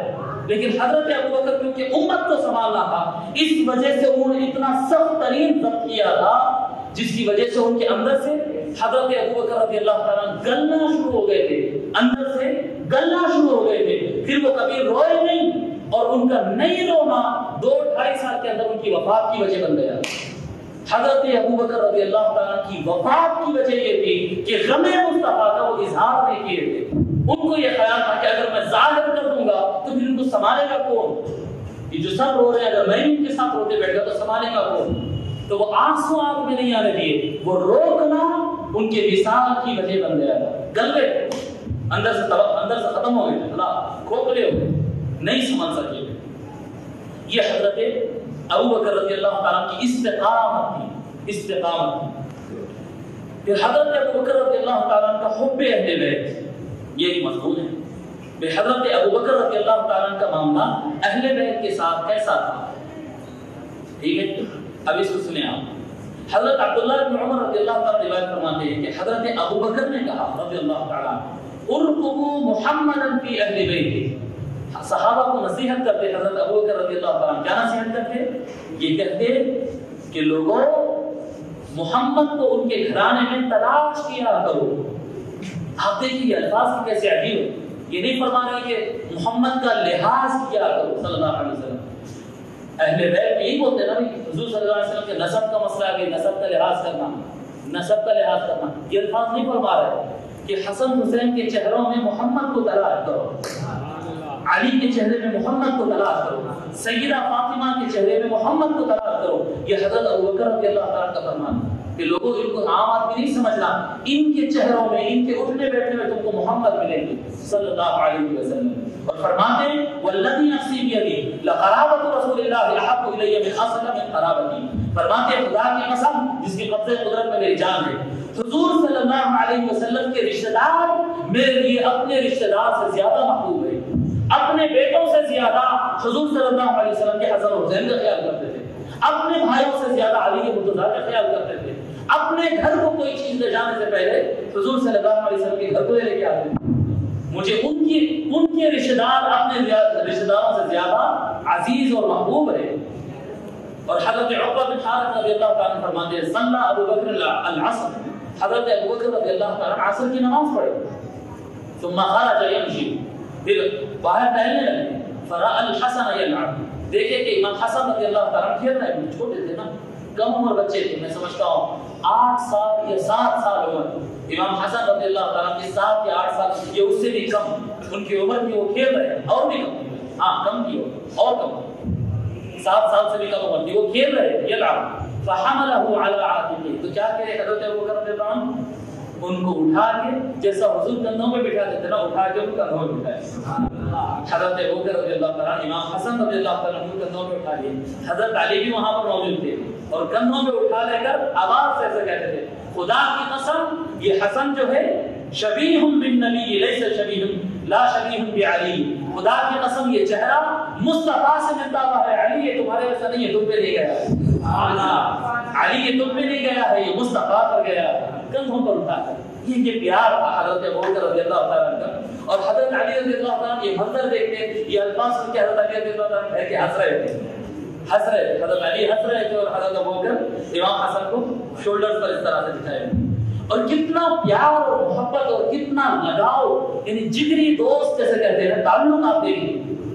حضرت ابوبکر الفاصل، امام احمد بن حنبل، ابن عساکر، امام سیوطی، شوکانی، محقق طبری سب روایت کرتے ہیں حضرت ابوبکر رضی اللہ تعالیٰ کو بیک پین ہو گیا، بیک پین ہو گیا تھا، کمر کا جو درد رہتا نا وہ بیک بون میں، بس وہ تکلیف حضرت ابوبکر رضی اللہ تعالیٰ کو آ گئی، تو اب جب ان کو تکلیف ہو گئی تھی فجعل علی یصفی یدہ بالناس، حضرت علی رضی اللہ تعالیٰ حضرت ابوبکر کو لٹا کر ان کی دوستی دیکھو، حضرت ابوبکر رضی اللہ تعالیٰ لیٹے ہوئے ہیں یا بیٹھے ہوئے ہیں، کرتا وغیرہ اٹھا کر کمر میں سے، اور حضرت مولا علی رضی اللہ تعالیٰ آگ پہ اپنے ہاتھ کو گرم کر کے حضرت ابوبکر کو سیکا دے رہے ہیں۔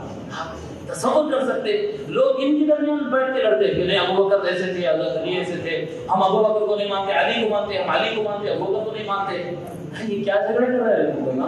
ان کے تعلقات دیکھو آپس میں، حضرت ابوبکر کو اگر کمر میں درد ہو رہا تو مولا علی آگ پہ اپنا ہاتھ گرم کر کے سیکا دے رہے ہیں، کمر کو سیکا دے رہے ہیں، فَيُكْمِلُ بِهَا حَسْرَةَ أَبِي بَكْرٍ، اس سیکا دے رہے ہیں حضرت ابوبکر رضی اللہ تعالیٰ عنہ کمر کو۔ اور حضرت ابوبکر رضی اللہ تعالیٰ کا یہ معاملہ ہوتا کہ کثرت سے علی رضی اللہ تعالیٰ کو دیکھتے رہتے، فسألت عائشہ، ام المؤمنین عائشہ جو ان کی بیٹی ہے، ان کو لے کے گیا بجانی کیا معاملہ ہے، حضرت علی کو بار بار دیکھتے رہتے، تو حضرت ابوبکر کہتے ہیں کہ میں حضور صلی اللہ علیہ وسلم کو فرماتے ہوئے سنا النظر الی وجہ علی عبادہ، کہ علی کا چہرہ دیکھنا عبادت ہے، میں اکثر حضرت علی کا چہرہ دیکھا کرتا رہتا۔ یہ ان کے تعلق، یہ ان کے آپس کی محبت، یہ ان کی دوستی، یہ ان کا ایک دوسرے پر نثار ہونا، یہ ایک دوسرے پر ان کا نثار ہونا، یہ بار بار ان دونوں کا نام لے کے لڑ رہے ہیں، ایک ادھر جا رہا ہے، ایک اہل بیت کا نام ختم کرنا چاہ رہا ہے، ایک معاذ اللہ شہر کے شان میں گستاخی کرنا چاہ رہا ہے، یہ سب کی بات کی بدبختیاں ہیں، ان کے اندر کوئی تیرا میرا نہیں تھا، وہ سب ایک تھے، وہ سب ایک تھے۔ اب ہم بالکل اپنے اختتام کی طرف آ رہے ہیں مضمون کے، بزرگان دین ان کے بارے میں کیا فرمائیں، بزرگان دین کیا فرماتے؟ حضرت عمر رضی اللہ تعالیٰ عنہ فرماتے ہیں کان ریح ابی بکر اطیب من ریح المسک، حضرت ابوبکر رضی اللہ تعالیٰ عنہ کے جسم سے مشک جیسی خوشبو آیا کرتی تھی، حضرت ابوبکر رضی اللہ تعالیٰ عنہ کے جسم سے خوشبو آیا کرتی تھی۔ حضرت عمر رضی اللہ تعالیٰ عنہ اور ایک جگہ فرماتے ہیں ابوبکر سیدنا، ابوبکر ہمارے سردار ہیں، اور حضرت عمر رضی اللہ تعالیٰ عنہ ایک جگہ اور فرماتے ہیں لو وزن ایمان ابی بکر بایمان اہل الارض لرجح بهم، اگر پورے اہل دنیا کا ایمان ایک پلڑے میں رکھ دیا جائے اور ابوبکر کا ایمان ایک پلڑے میں رکھ دیا جائے تو پورے اہل دنیا کا ایمان کم پڑ جائے گا، ابوبکر کے ایمان سے زیادہ وزن ہو جائے گا۔ حضرت عمر رضی اللہ تعالیٰ اس طرح سے فرماتے حضرت ابوبکر رضی اللہ تعالیٰ کے ایمان سے متعلق۔ اور مولا علی رضی اللہ تعالیٰ کا ایک فرمان ہے یہاں پر، ابھی بات میں سناتا ہوں، پہلے یہ سنا دیتے ہیں۔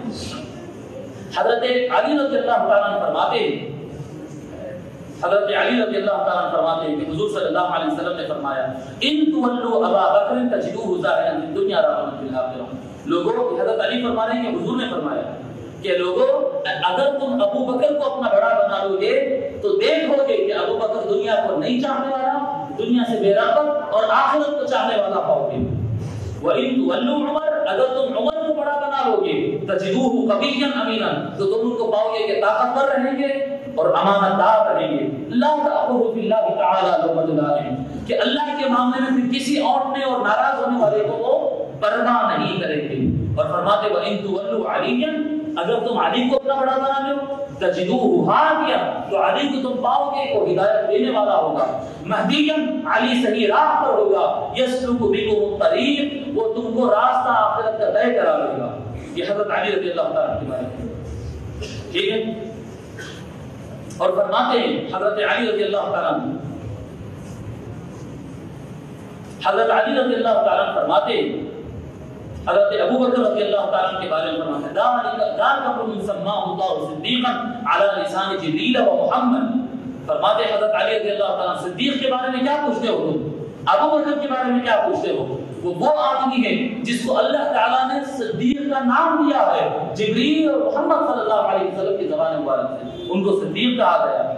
اور حضرت علی رضی اللہ تعالیٰ فرماتے ہیں جب حضرت ابو بکر کے انتقال کا وقت قریب آیا، سکرات اور انتقال بالکل آخری وقت آ گیا، لما حضرت ابو بکر الوفا اقعدنی عند رأسی، تو حضرت علی کو حضرت ابو بکر بلا کے اپنے سرانے بٹھا کر بولے کہ اے علی اذا انا مت فاغسلنی بالکف الذی غسلت به رسول اللہ صلی اللہ علیہ وسلم، اگر میں مر جاؤں، تو حضرت ابو بکر کے الفاظ تھے رضی اللہ تعالیٰ، فرماتے کہ اے علی اگر میں مر جاؤں تو وہ ہاتھ جس سے آپ حضور صلی اللہ علیہ وسلم کو غسل دیے تھے وہی ہاتھ سے میرے کو غسل دینا۔ دیکھیں حضرت ابو بکر رضی اللہ تعالیٰ کی آخری تمنا، حضرت ابو بکر رضی اللہ تعالیٰ کی آخری تمنا مثال سے پہلے کہ آپ حضرت علی رضی اللہ تعالیٰ حضور صلی اللہ علیہ وسلم کو غسل دیے، جی آقا صلی اللہ علیہ وسلم کو سنت کی ابتدا میں جو غسل دیے تھے بس وہی ہاتھ سے مجھے بھی غسل دینا، وحنکونی، اس کے بعد مجھے خوشبو لگانا، وَأَذْهِبُوا بِي إِلَى الْبَيْتِ الَّذِي فِيهِ رَسُولُ اللَّهِ صلی اللہ علیہ وسلم، مجھے غسل دینا اور مجھے خوشبو لگانا اور مجھے اٹھا کر اس گھر کے سامنے، اس کمرے کے سامنے لے جا کر رکھنا جہاں پر آقا صلی اللہ علیہ وسلم کا روضہ پاک ہے، یعنی مدینہ شریف میں جو روضہ ہے حضور کا، وہاں پر لے جا کر کمرے عائشہ، ام المؤمنین عائشہ کا کمرہ ہے نا رضی اللہ تعالیٰ۔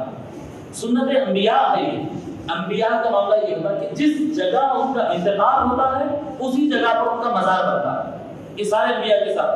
آقا صلی اللہ علیہ وسلم بھی اس دنیا سے پردہ فرما ہے جس جگہ پر ام المؤمنین عائشہ کے کمرے میں، اور اسی جگہ پر حضور اکرم صلی اللہ علیہ وسلم کا روضہ رکھا بنایا ہے، تو وہ کمرہ تھا، اس کو دروازہ نہیں تھا، بازار تھا، کمرہ تھا نا ام المؤمنین کا، وہ حضور صلی اللہ علیہ وسلم کا روضہ رکھا بن گیا۔ تو فرماتے ہیں حضرت ابو بکر رضی اللہ تعالیٰ کہ مجھے غسل دینا اور مجھے خوشبو لگانا اور لے جا کر مجھے حضور کے کمرے کے سامنے رکھ دینا اور فاستأذنوا، وہاں پر حضور سے اجازت لینا، حضور صلی اللہ علیہ وسلم کے روضہ اطہر کے پاس جا کر حضرت ابو بکر کی وصیت ہے، وہاں پر جا کر اجازت لینا، فَإِذَا رَأَيْتُمُ الْبَابَ قَدْ يُفْتَحْ فَأَدْخِلُوا بِهِ، اگر دروازہ خود سے کھلے تو مجھے اندر لے جا کر دفن کرنا، اور اگر دروازہ نہ کھلے تو پھر لے جا کر مجھے البقیع الغرقد میں، وہاں پر یعنی عام مسلمانوں کے قبرستان ہے، وہاں پر عام دفن کر دینا، جیسا اللہ سب کے ساتھ معاملہ کرتا ہے ویسے میرے ساتھ کر دے گا۔ تو فرماتے حضرت علی رضی اللہ تعالیٰ عنہ فغسل وکفن، ان کو غسل دیا گیا، ان کو کفن پہنایا گیا۔ حضرت علی رضی اللہ تعالیٰ عنہ ان کے ساتھ حضرت ابو بکر کے بیٹے عبد الرحمن بن ابی بکر، یہ لوگ مل کر غسل دیے۔ غسل دینے کے بعد کفن بھی پہنایا گیا، اور اس کے بعد جب میں گیا تو دروازے کے پاس رکھا، حضرت علی کہتے ہیں کہ میں نے کہا یا رسول اللہ ھذا ابو بکر مستأذن، میں آواز دیا، کہا کہ یا رسول اللہ یہ ابو بکر آپ سے اجازت مانگتا ہے۔ حضرت علی کہتے ہیں فرأیت الباب قد تفتح، میں اپنے آنکھوں سے دیکھا کہ دروازہ خود کھلا، سمعت قائلا یقول، اس کے بعد مجھے ایک کانوں میں آواز آنے لگی ادخل الحبیب الی حبیبہ، آواز مجھے آئی کہ محبوب کو اپنے محبوب سے ملا دو. یہ آواز مجھے یہ مولا علی روایت فرما رہے ہیں محبوب کو محبوب سے ملا دو. فإن الحبیب إلى الحبیب مشتاق. کیونکہ ایک محبوب اپنے دوسرے محبوب کے لیے بے چین و بے قرار ہے. تو پھر ہم لوگ لے جا کر حضرت ابوبکر رضی اللہ تعالیٰ عنہ کے وہاں پر مزار بنائے اور حضور اکرم صلی اللہ ادب کا یہ لحاظ رہا کہ حضور اکرم صلی اللہ علیہ وسلم کے مزار مبارک سے تھوڑا سا نیچے یعنی حضرت ابوبکر رضی اللہ تعالیٰ عنہ کا سر سید مصطفیٰ صلی اللہ علیہ وسلم کے سید عالم صلی اللہ علیہ وسلم کے شان مبارک کے لیول میں یعنی مزار کو تھوڑا نیچے ہٹا کر اس طرح سے حضور اکرم صلی اللہ علیہ وسلم کے پاس آپ کی مزار مبارک کو بنایا گیا. ٹھیک ہے. اب یہ آخری الفاظ ہے جی. ایک روایت بیچ میں آ گئی اس کو پڑھ لیتے ہیں اس کے بعد آخری روایت سنا ہو گئی. تو یہ حضرت ابوبکر صدیق رضی اللہ تعالیٰ عنہ سے روایت کیا کہتے ہیں آپ کے مثال کا یہ مسئلہ ہے. ایک روایت ہے تقریباً 2 صفحے کی ہے. یہ آخری روایت ہے 2 صفحے کی ہے. تو اس روایت کی ہم عربی چھوڑ دیتے ہیں اور ڈائریکٹ اردو پڑھ لیتے ہیں اس کا ٹرانسلیشن. ٹھیک ہے تاکہ وقت کو تھوڑا سا بچایا جا سکے. اور یہ فرماتے ہیں کہ جب اسید بن صفوان رضی اللہ تعالیٰ روایت فرماتے ہیں کہ جب حضرت ابوبکر صدیق رضی اللہ تعالیٰ عنہ وصال پائے جب ان کا انتقال ہو گیا تو فسجوه بثوب. حضرت ابوبکر پہ سفید کپڑا بچھا دیا گیا سفید کپڑا ڈال دیا گیا. کیا وصیت تھی حضرت ابوبکر رضی اللہ تعالیٰ عنہ وصال سے پہلے جو وصیت فرمائے تھے نا پہلے تو یہ فرمائے کہ ام المؤمنین عائشہ رضی اللہ عنہا سے کہ اگر میں انتقال کر جاؤں تو یہ بگونا ہے یہ برتن ہے اور یہ کپڑا ہے یہ واپس لے جانا. پہلے تو یہ فرمائے. اس کے بعد جی یہ بھی فرماتے اس کے بعد اگر میرا انتقال ہو جائے تو 2 کپڑے عام طور پر مسلمانوں کے کفن میں 2 کپڑے استعمال ہوتے ہیں. ایک کپڑا اور ایک لا لینا مگر یاد رکھوں کہ نیا کپڑا لانے کی زحمت نہیں کرنا. یہ جو ڈریس میں پہنتا ہوں ایک تہبند اور ایک رومال یہ احرام جیسا ہوتا یہی 2 ہے. ایک آدھ کپڑا اور شامل کرتے تو کر لینا اور پرانا کپڑا استعمال کرنا. زندہ آدمی کو نئے کپڑے کی زیادہ ضرورت ہے. اور یہ کپڑا جو ڈال رہے ہیں میں تو ایک عام مسلمان ہوں کہ اگر مجھے دفنا دیا جائے تو یہ کپڑوں کو صرف کیڑے ویڑے اور زمین کھانا ہے اور کیا بچ رہا ہے اس کے اندر. کیوں نیا کپڑا استعمال کرتے ہو؟ کیا بڑا پن تھا یہ لوگ کا کیا بڑا پن تھا یہ لوگ کا. آپ تصور کریں آج ہم اپنے آپ کو اچھے سمجھتے ہیں. حضرت ابوبکر وصال کے وقت یہ فرما رہے ہیں کہ میرے کو نیا کپڑا کیوں اڑاتے ہیں اگر میں مر جاؤں تو دفن کے لیے میرے کفن کے لیے نیا کپڑا کیوں یوز کرتے ہیں. کہ وہ کپڑا تو خبر میں جا کے گلنا اور ختم ہو جانا ہے. مٹی تو کھانا ہے اس کو جسم کو اور اس کو مٹی کھانا ہے. کیوں نیا کپڑا یوز کرتے ہیں؟ حالانکہ حضور صلی اللہ علیہ وسلم جو تعریف کیے فرمایا آپ صلی اللہ علیہ وسلم المؤذن المحتسب كالشهيد المتشحط في دمه ولا يدخل في قبره. آپ صلی اللہ علیہ وسلم فرماتے کہ ایک اذان دینے والا مؤذن اگر ثواب کی نیت سے اذان دیتا ہے اس کو کوئی تنخواہ منخواہ کی پرواہ نہیں. اس کو پرواہ ہے صرف میں اذان دینا چاہیے. ثواب کی نیت سے اگر اذان دیتا ہے اللہ تبارک و تعالیٰ خون میں لطف شہید کا درجہ اس کو عطا کرے گا. اور وہ قبر میں ڈالنے کے بعد وہ قبر میں اس کو کوئی کیڑ یا مٹی نہیں کھائے گی. اس کا جسم سلامت رہتا ہے. ایک مؤذن اگر ثواب کی نیت سے اگر ٹھہر جاتا ہو اس میں دنیا کی کوئی اس کو پرواہ نہیں صرف ثواب کی نیت سے مخلص مؤذن اگر ہو جائے تو اللہ تعالیٰ اس کے جسم کی حفاظت کرتا ہے. حضرت ابوبکر رضی اللہ تعالیٰ خلیفۃ المسلمین اول الخلفاء افضل الصحابہ اپنے آپ کو اتنا عام آدمی سمجھتے تھے.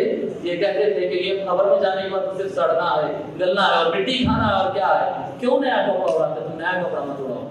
یہ عزت انکساری اس کو ہوتے ایمان اس کو کہتے ہیں تقویٰ اس کو کہتے ہیں الہیت کہ آدمی اپنے آپ کو کچھ نہ سمجھے. اگر کچھ سمجھتا ہے تو کچھ نہیں ہے. جو اپنے آپ کو کچھ نہیں سمجھتا حقیقت میں دنیا جانتی ہے اللہ جانتا ہے کہ یہ کچھ ہے. اللہ نے اس کو کچھ بنایا ہے. اگر کہ اللہ کا فضل ہے اپنے اندر تو یہ صلاحیت ہے اچھا ہے تو مطلب آپ کوئی کام نہیں جی آپ کوئی کام نہیں ہے اپنے اندر تو ہے تو آپ کچھ نہیں. اور کوئی کہتا ہے کہ میں کیا کر سکتا ہوں میرے تو کوئی اوقات نہیں میرے اندر تو صلاحیت نہیں ہے میں کیا کر سکتا ہوں. تو مطلب یہ کچھ کام کا ہے یہ کچھ کام کا ہے. اب دیکھیں نا سید پورے پورے پورے اب تمام صحابہ میں افضل مگر یہ ان کا معاملہ ہے. تو فرماتے ہیں کہ جب ان کو کفن اڑا دیا گیا ارتجت المدینہ بالبکاء روم رات سے پورا مدینہ ہلنے لگا. وَدَهِشَ الْقَوْمُ كَيَوْمِ قُبِضَ رَسُولُ اللَّهِ صلی اللہ علیہ وسلم، اور لوگوں میں ایسی دہشت اور ایسی پریشانی آ گئی جیسے آقا کے وصال کے دن پریشانی آئی تھی، اس طرح سے پریشانی پھیل گئی لوگوں کے درمیان۔ وَجَاءَ عَلِيُّ بْنُ أَبِي طَالِبٍ، مولا علی رضی اللہ تعالیٰ عنہ باقیاً، مولا علی رضی اللہ تعالیٰ کے آنسو رواں تھے، حضرت ابوبکر کی وصال پر مولا علی کے آنسو رواں تھے، مسترجعاً انا للہ و انا الیہ راجعون پڑھتے ہوئے آئے، وہو یقول اليوم انقطعت الخلافہ، اور وہ فرما رہے تھے کہ آج خلافت منقطع ہو گئی ہے۔ پھر حضرت مولا علی رضی اللہ تعالیٰ اس مکان کے اندر جنازہ ہے، اس مکان کے دروازے پر ٹھہر جاتے اور دیگر صحابہ بھی وہاں پر جمع ہو جاتے، سب لوگ ٹھہرے ہوئے تھے جی، وہاں پر ٹھہرتے اور فرماتے۔ اب مولا علی کا فرمان ہے، یہاں سے 2 صفحے پڑھ رہا ہوں۔ مولا علی رضی اللہ تعالیٰ فرماتے، اے ابو بکر، اللہ آپ پر رحم فرمائے، آپ سب سے پہلے اسلام لانے والے، ایمان میں آپ سب سے زیادہ اخلاص والے، اور اللہ پر سب سے زیادہ یقین رکھنے والے، اور سب سے زیادہ اللہ سے ڈرنے والے، اور تمام لوگوں سے زیادہ غنا اور سخاوت والے، اور سب سے زیادہ اللہ کے رسول صلی اللہ علیہ وسلم کے پاس رہنے والے، سب سے زیادہ اسلام پر مہربانی فرمانے والے، آپ اصحاب رسول صلی اللہ علیہ وسلم کے لیے سب سے زیادہ باعث برکت، سب سے زیادہ بڑھ کر حسن طلب والے، مناقب اور فضائل میں سب سے بڑھ کر، پیش قدمیوں میں سب سے آگے بڑھنے میں سب سے برتر، درجے میں سب سے اونچے، سب سے زیادہ حضور اکرم صلی اللہ علیہ وسلم سے قربت اور قریب رہنے والے، اور ہدایت، حسن خلق اور زبان پر کنٹرول اور فضل میں حضور اکرم صلی اللہ علیہ وسلم سے آپ سب سے زیادہ مشابہت رکھتے تھے۔ آپ حضور اکرم صلی اللہ علیہ وسلم کے نزدیک تمام صحابہ سے بڑھ کر شرف و منزلت والے اور سب سے زیادہ مکرم اور معتمد تھے۔ اللہ رب العزت رسول اکرم صلی اللہ علیہ وسلم اسلام اور مسلمانوں کی طرف سے آپ کو جزائے خیر عطا فرمائے۔ آپ نے حضور صلی اللہ علیہ وسلم کی تصدیق اس وقت کی جب لوگوں نے آپ کی تکذیب کی، لوگ جب سب جھٹلا رہے تھے آپ تصدیق کیے، اس لیے اللہ تعالیٰ نے آپ کو اپنے کتاب میں صدیق کے نام سے نوازا ہے۔ اور مولا علی آیت پڑھتے والذی جاء بالصدق وصدق به، اس کے بعد فرماتے ہیں آپ نے حضور صلی اللہ علیہ وسلم سے غمخواری کی جبکہ لوگوں نے کنجوسی کیا تھا، آپ حضور صلی اللہ علیہ وسلم کے ساتھ کھڑے رہے جب لوگوں نے آپ کا ساتھ چھوڑ دیا، آپ نے سختیوں میں بھی حضور اکرم صلی اللہ علیہ وسلم کے ساتھ صحبت اور رفاقت کا بہترین حق ادا کیا، آپ ثانیت نہیں یعنی غار میں حضور کے ساتھی اور صاحب رسول اللہ صلی اللہ علیہ وسلم کے صحابی، اور آپ پر اللہ نے سکینہ نازل فرمایا، سکینہ یعنی اطمینان قلب نازل فرمایا، آپ ہجرت اور ہر مشکل مقام پر حضور صلی اللہ علیہ وسلم کے رفیق اور ساتھی تھے، آپ امت مصطفی کے لیے حضور صلی اللہ علیہ وسلم کے بہترین خلیفہ ثابت ہوئے، ورنہ لوگ تو مرتد ہو گئے تھے۔ آپ نے اللہ کے دین کو اس طرح قائم کیا جس جیسا کہ کسی نبی کا خلیفہ کبھی نہ کر سکتا تھا، کوئی اور خلیفہ یہ کام نہیں کر سکتا تھا جیسا کہ آپ نے خلیفہ ہونے کا حق ادا کیا۔ آپ قوی رہے، طاقتور رہے، جبکہ آپ کے ساتھی کمزور پڑ گئے۔ جب سب صحابہ کمزور پڑ گئے تھے آپ طاقتور بنے، آپ نے مستعدی دکھائی جب وہ سست ہو گئے تھے، جب لوگ کمزوری دکھا رہے تھے آپ اپنے دین کے لیے استحکام کا مظاہرہ کیے، آپ رسول اللہ صلی اللہ علیہ وسلم کے منہاج یعنی راستے پر گامزن رہے، چلتے رہے، لوگ بس ہمتی دکھانے لگے، لوگ کمزور ہو رہے تھے اور آپ چلتے رہے۔ آپ نے منافقوں کی مخالفت کے باوجود باغیوں کے بغض اور کینہ اور کفار کے غضب، غیظ و غضب اور حاسدوں کے حسد اور ناپسندیدگی کو کوئی اہمیت نہیں دی۔ آپ امر حق پر ڈٹے رہے جب لوگ ہمت ہار گئے، آپ ثابت قدم رہے جب وہ ڈگمگا اٹھے، آپ ہدایت الہی کے نور میں چلتے رہے جب وہ کھڑے ہو گئے، آپ آخر انہوں نے آپ کی پیروی کی اور ہدایت پائی۔ سارے صحابہ نے آپ کی کیا کہتے ہیں پیروی کی اور ہدایت پائی۔ آپ کی آواز سب سے چھوٹی تھی، سب سے بہت کم آواز تھی، مگر آپ کا رتبہ سب سے اعلیٰ تھا۔ آپ کلام کم کرتے تھے، آپ کا کلام کم تھا، مگر آپ جب بولتے تو سب سے زیادہ صحیح بولتے تھے۔ آپ سب سے زیادہ خاموش رہنے والے تھے، مگر آپ کا قول سب سے زیادہ فصاحت و بلاغت میں آگے تھا۔ آپ اعلیٰ رائے رکھنے والے، دل سے شجاعت رکھنے والے، یقین میں مضبوطی رکھنے والے، عمل میں حسن رکھنے والے، معاملات میں سمجھداری رکھنے والے سب سے بڑھ کر تھے۔ پھر آگے فرماتے مولا علی اللہ رب العزت کی قسم، آپ دین کے اولین سب سے پہلے سردار تھے۔ جب لوگ دین سے ہٹے اور آپ آخری سردار تھے، جب لوگ دین سے ہٹے آپ سب سے پہلے سردار، جب وہ دین کی طرف جب جب وہ دین کی طرف متوجہ، یعنی آپ جب سارے لوگ دین سے ہٹے تو آپ اولین سردار بنے اور ان کو دین کی طرف دوبارہ متوجہ کر کے ان کو واپس لے کر آئے۔ آپ مسلمانوں کے لیے رحیم باپ کے مانند رہے، باپ جیسے ہیں، یہاں تک کہ آپ کی اولاد وہ آپ کی اولاد کی طرح ہو گئے، سارے صحابہ آپ کی اولاد جیسے ہو گئے۔ جو بھاری بوجھوں کو نہ اٹھا سکے آپ نے ان کو اٹھا لیا، وہ جو ضائع کرنے والے تھے آپ نے ان کو بچا لیا، جو وہ چھوڑنے والے تھے آپ نے اس کا خیال کیا، جب وہ عاجز ہو گئے تو آپ نے مستعدی دکھائی، جب وہ بس ہمت ہوئے تو آپ نے حوصلے دکھائے، جب وہ گھبرا گئے تو آپ ثابت قدم رہے۔ آپ ہی کی وجہ سے انہوں نے وہ کامیابی اور ہدایت پائی جس کا ان کو اندازہ بھی نہ تھا۔ آپ کافروں کے لیے عذاب کا طوفان اور آگ کا شعلہ تھے، اور مؤمنین کے لیے محبت اور رحمت کی موسلادھار بارش تھے۔ آپ نے اوصاف و کمالات کی فضا میں پرواز کی، ان کا عطیہ پایا، ان نے بہترین کو چنا۔ آپ کی حجت کو کبھی شکست نہیں دی، آپ نے جو دلیل قائم کی تو کبھی شکست نہیں دی۔ آپ کا دل کبھی زنگ آلودہ نہ ہوا، آپ کی بصیرت، آپ کی دور اندیشی اور بصیرت کبھی کمزور نہ پڑی، اور نہ کبھی آپ کا نفس بزدل یا خائن ہوا، آپ کبھی بزدل بھی نہیں ہوئے۔ یہ مولا علی فرما رہے ہیں گویا آپ اس پہاڑ کی مانند تھے جس کو آندھیاں کبھی حرکت نہ دے سکی۔ آپ پہاڑ جیسے تھے جس کو تیز سے تیز ہوا کبھی ہلا نہ سکی اور طوفان کبھی متزلزل نہ کر سکا۔ آپ ارشاد نبوی کے مطابق حضور پر رفاقت اور مالی خدمت دونوں اعتبار سے سب سے زیادہ احسان کرنے والے ہیں، اور حضور صلی اللہ علیہ وسلم کے ارشاد کے برابر مصداق آپ جسمانی اعتبار سے اگرچہ کمزور لیکن اللہ کے معاملے میں بہت زیادہ طاقتور تھے۔ آپ باڈی کے اعتبار سے بہت کمزور تھے لیکن اللہ کے معاملے کے اندر بہت طاقتور تھے۔ آپ نفس کے اعتبار سے متواضع تھے مگر اللہ کے ہاں بلند مرتبہ تھے، زمین پر افضل اور مؤمنین کے ہاں بڑی قدر و منزلت والے تھے۔ آپ کی نسبت نہ کوئی طنز کرتا تھا، نہ کوئی آپ پر حرف رکھتا تھا، کوئی نام رکھتا تھا۔ آپ میں نہ کسی کو طمع تھی اور نہ ہی آپ دین کے معاملے میں کسی کی رعایت کرتے تھے۔ ضعیف اور کمزور آدمی اپنا حق پانے تک آپ کے نزدیک طاقتور ہوا کرتا تھا، اور طاقتور آدمی اگر ظلم کرے تو جب تک اس کو سزا نہ ہو جاتی اس کے ہاتھ سے حق کو نہ کھینچا جاتا اس وقت تک وہ آپ کی نظر میں طاقتور آدمی کمزور اور کمزور آدمی آپ کی نظر میں طاقتور ہوتے ہیں۔ دور و نزدیک کے دونوں قسم کے لوگ آپ کی نظر میں برابر ہوا کرتے تھے، فرق نہیں تھا آپ کے پاس۔ آپ کی شان حق، سچائی، نرمی تھی، آپ کا حکم قطعی اور فیصلہ کن ہوتا، آپ کا معاملہ بردباری اور دور اندیشی ہوتا، آپ کی رائے علم و عزم تھا۔ آپ دنیا سے رخصت ہوئے جبکہ راستہ ہموار ہو گیا، مشکل آسان ہو گئی اور آگ بجھ گئی۔ حضرت ابوبکر آپ کس وقت گئے دنیا سے؟ جب آگ بجھ گئی اور کام آسان ہو گیا، ورنہ آپ جس وقت خلیفہ بنے تو اس وقت تو پریشانی پورے عرب پر دوبارہ کافر ہو گئے، ٹھیک ہے نا؟ آگ بجھ گئی، آپ کی وجہ سے دین معتدل حالت میں آیا، ایمان قوی ہوئے، اللہ کا امر غالب آیا، اگرچہ کہ کافروں کو اس سے تکلیف ہوئی اور اسلام اور مسلمان ثابت قدم ہوئے۔ اللہ رب العزت کی قسم آپ دین پر عمل کے اعتبار سے اتنا آگے نکل گئے کہ آپ کے بعد والوں کو آپ نے تھکا دیا، یعنی آپ کا پیچھا کرنا بہت مشکل ہے، آپ جیسا عمل کرنا بہت زیادہ مشکل ہے۔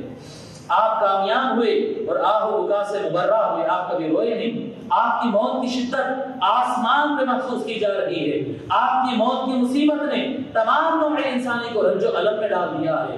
ہم سب اللہ کے لیے ہیں اور اس کی طرف لوٹنے والے ہیں، ہم اللہ رب العزت کے فیصلے سے راضی ہیں۔ اللہ کا جو فیصلہ ہے ابوبکر کو اللہ نے بلا دیا، اللہ تبارک و تعالیٰ کی اس فیصلے سے ہم راضی ہیں، ہم نے اپنا معاملہ اللہ کے سپرد کر دیا۔ اللہ کی قسم رسول اکرم صلی اللہ علیہ وسلم کے وصال کے بعد آپ کی موت سے بڑا صدمہ مسلمانوں پر کوئی اور نہ تھا۔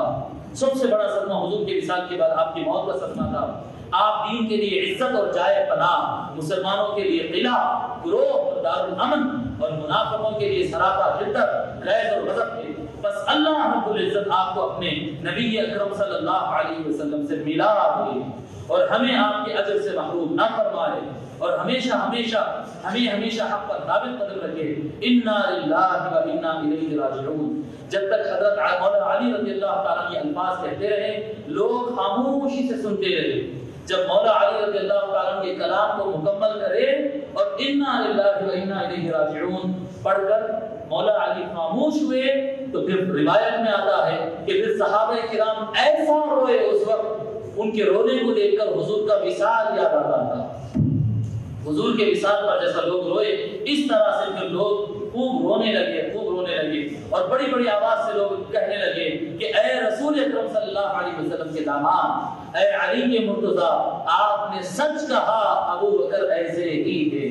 حضرت سیدنا ابو بکر صدیق رضی اللہ تعالیٰ عنہ کی یہ ان کے خلافت کا زمانہ رہا، یہ ان کی حیات مبارکہ کے چند میں بتا رہا ہوں، میں بالکل حقیقت کسی مبالغے کے بس بتا رہا ہوں کہ یہ بیان جب چل رہا تھا، یہ بیان جب تقریباً آج دیکھیے آج چوتھا دن ہے، یہ بیان چل رہا تھا، بار بار میرے اپنے ساتھی، میرے قریبی بچے بار بار بول رہے تھے کہ مولانا مصعب یہ بیان لمبا ہو جا رہا، بیان لمبا ہو جا رہا، بیان ہمارے کو پھر باقی خلفائے راشدین کو بھی پڑھنا ہے، پھر عشرہ مبشرہ، پھر مہاجرین، پھر انصار کیسا کمپلیٹ ہوگا، مصعب بیان لمبا ہو جا رہا، لمبا ہو جا رہا.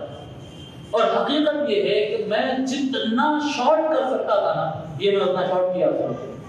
میں پہلے دن بتایا کہ حضرت ابوبکر صدیق رضی اللہ تعالیٰ کے فضائل اگر بیان ہو تو پھر وہ ایسے یہ ایسا نہیں. اگر حضرت ابوبکر رضی اللہ تعالیٰ کی صحیح سیرت اور صحیح خلافت ان کا زمانہ اور ان کے کارنامے، ان کی پیدائش سے حساب تک اگر صحیح ڈھنگ سے سننا ہے تو پھر وہ اپنا 21 روزہ پروگرام ہوا تھا نا قادر الدولہ میں، ویسا ایک پروگرام کرنا پڑتا صرف حضرت ابوبکر رضی اللہ تعالیٰ عنہ. پورا 20 دن 25 دن کا ایک پروگرام کرے تو ان کی سیرت بیان ہوئی. میں بتاؤں نا آج دن میں جو میں بیٹھ کے پڑھا، جو دن میں ان کی تعریف، ان کے کارنامے، جو ان کی ثابت قدمی، جو ان کے الفاظ، جو ان کی بول، ایک ایک ان کا ایکشن، ایک ایک ان کا فیصلہ، ایسے کارنامے اور ایسی چیزیں ہیں یہ کہ یہ بیان کرتے کرتے دن کے دن نکل جاتے ہیں، ہر چیز اس کے اندر بیان کرنے کی. لیکن بار بار یہ خیال آ رہا ہے کہ مضمون بھی تو کنٹینیو ہونا ہے، مضمون بھی تو آگے بڑھنا ہے. لہٰذا یہ جتنا میرے سے مختصر ہو سکتا تھا یہ اختصار کے ساتھ بیان کیے. آج چوتھے دن میں حضرت ابوبکر رضی اللہ تعالیٰ عنہ افضل الصحابہ، جو ہے تمام صحابہ میں جو افضل ترین ہیں، جو حضور صلی اللہ علیہ وسلم کے بچپن کے دوست تھے، ان کے بیان کو ہم مکمل کیے. انشاءاللہ تعالیٰ ہم اپنے آگے کے جلسوں میں حضرت سیدنا خلیفہ دوم امیر المؤمنین حضرت سیدنا عمر بن الخطاب رضی اللہ تعالیٰ کی سیرت کو پڑھنے اور سننے کی سعادت حاصل کریں گے. وما علینا الا البلاغ والسلام علیکم ورحمۃ اللہ.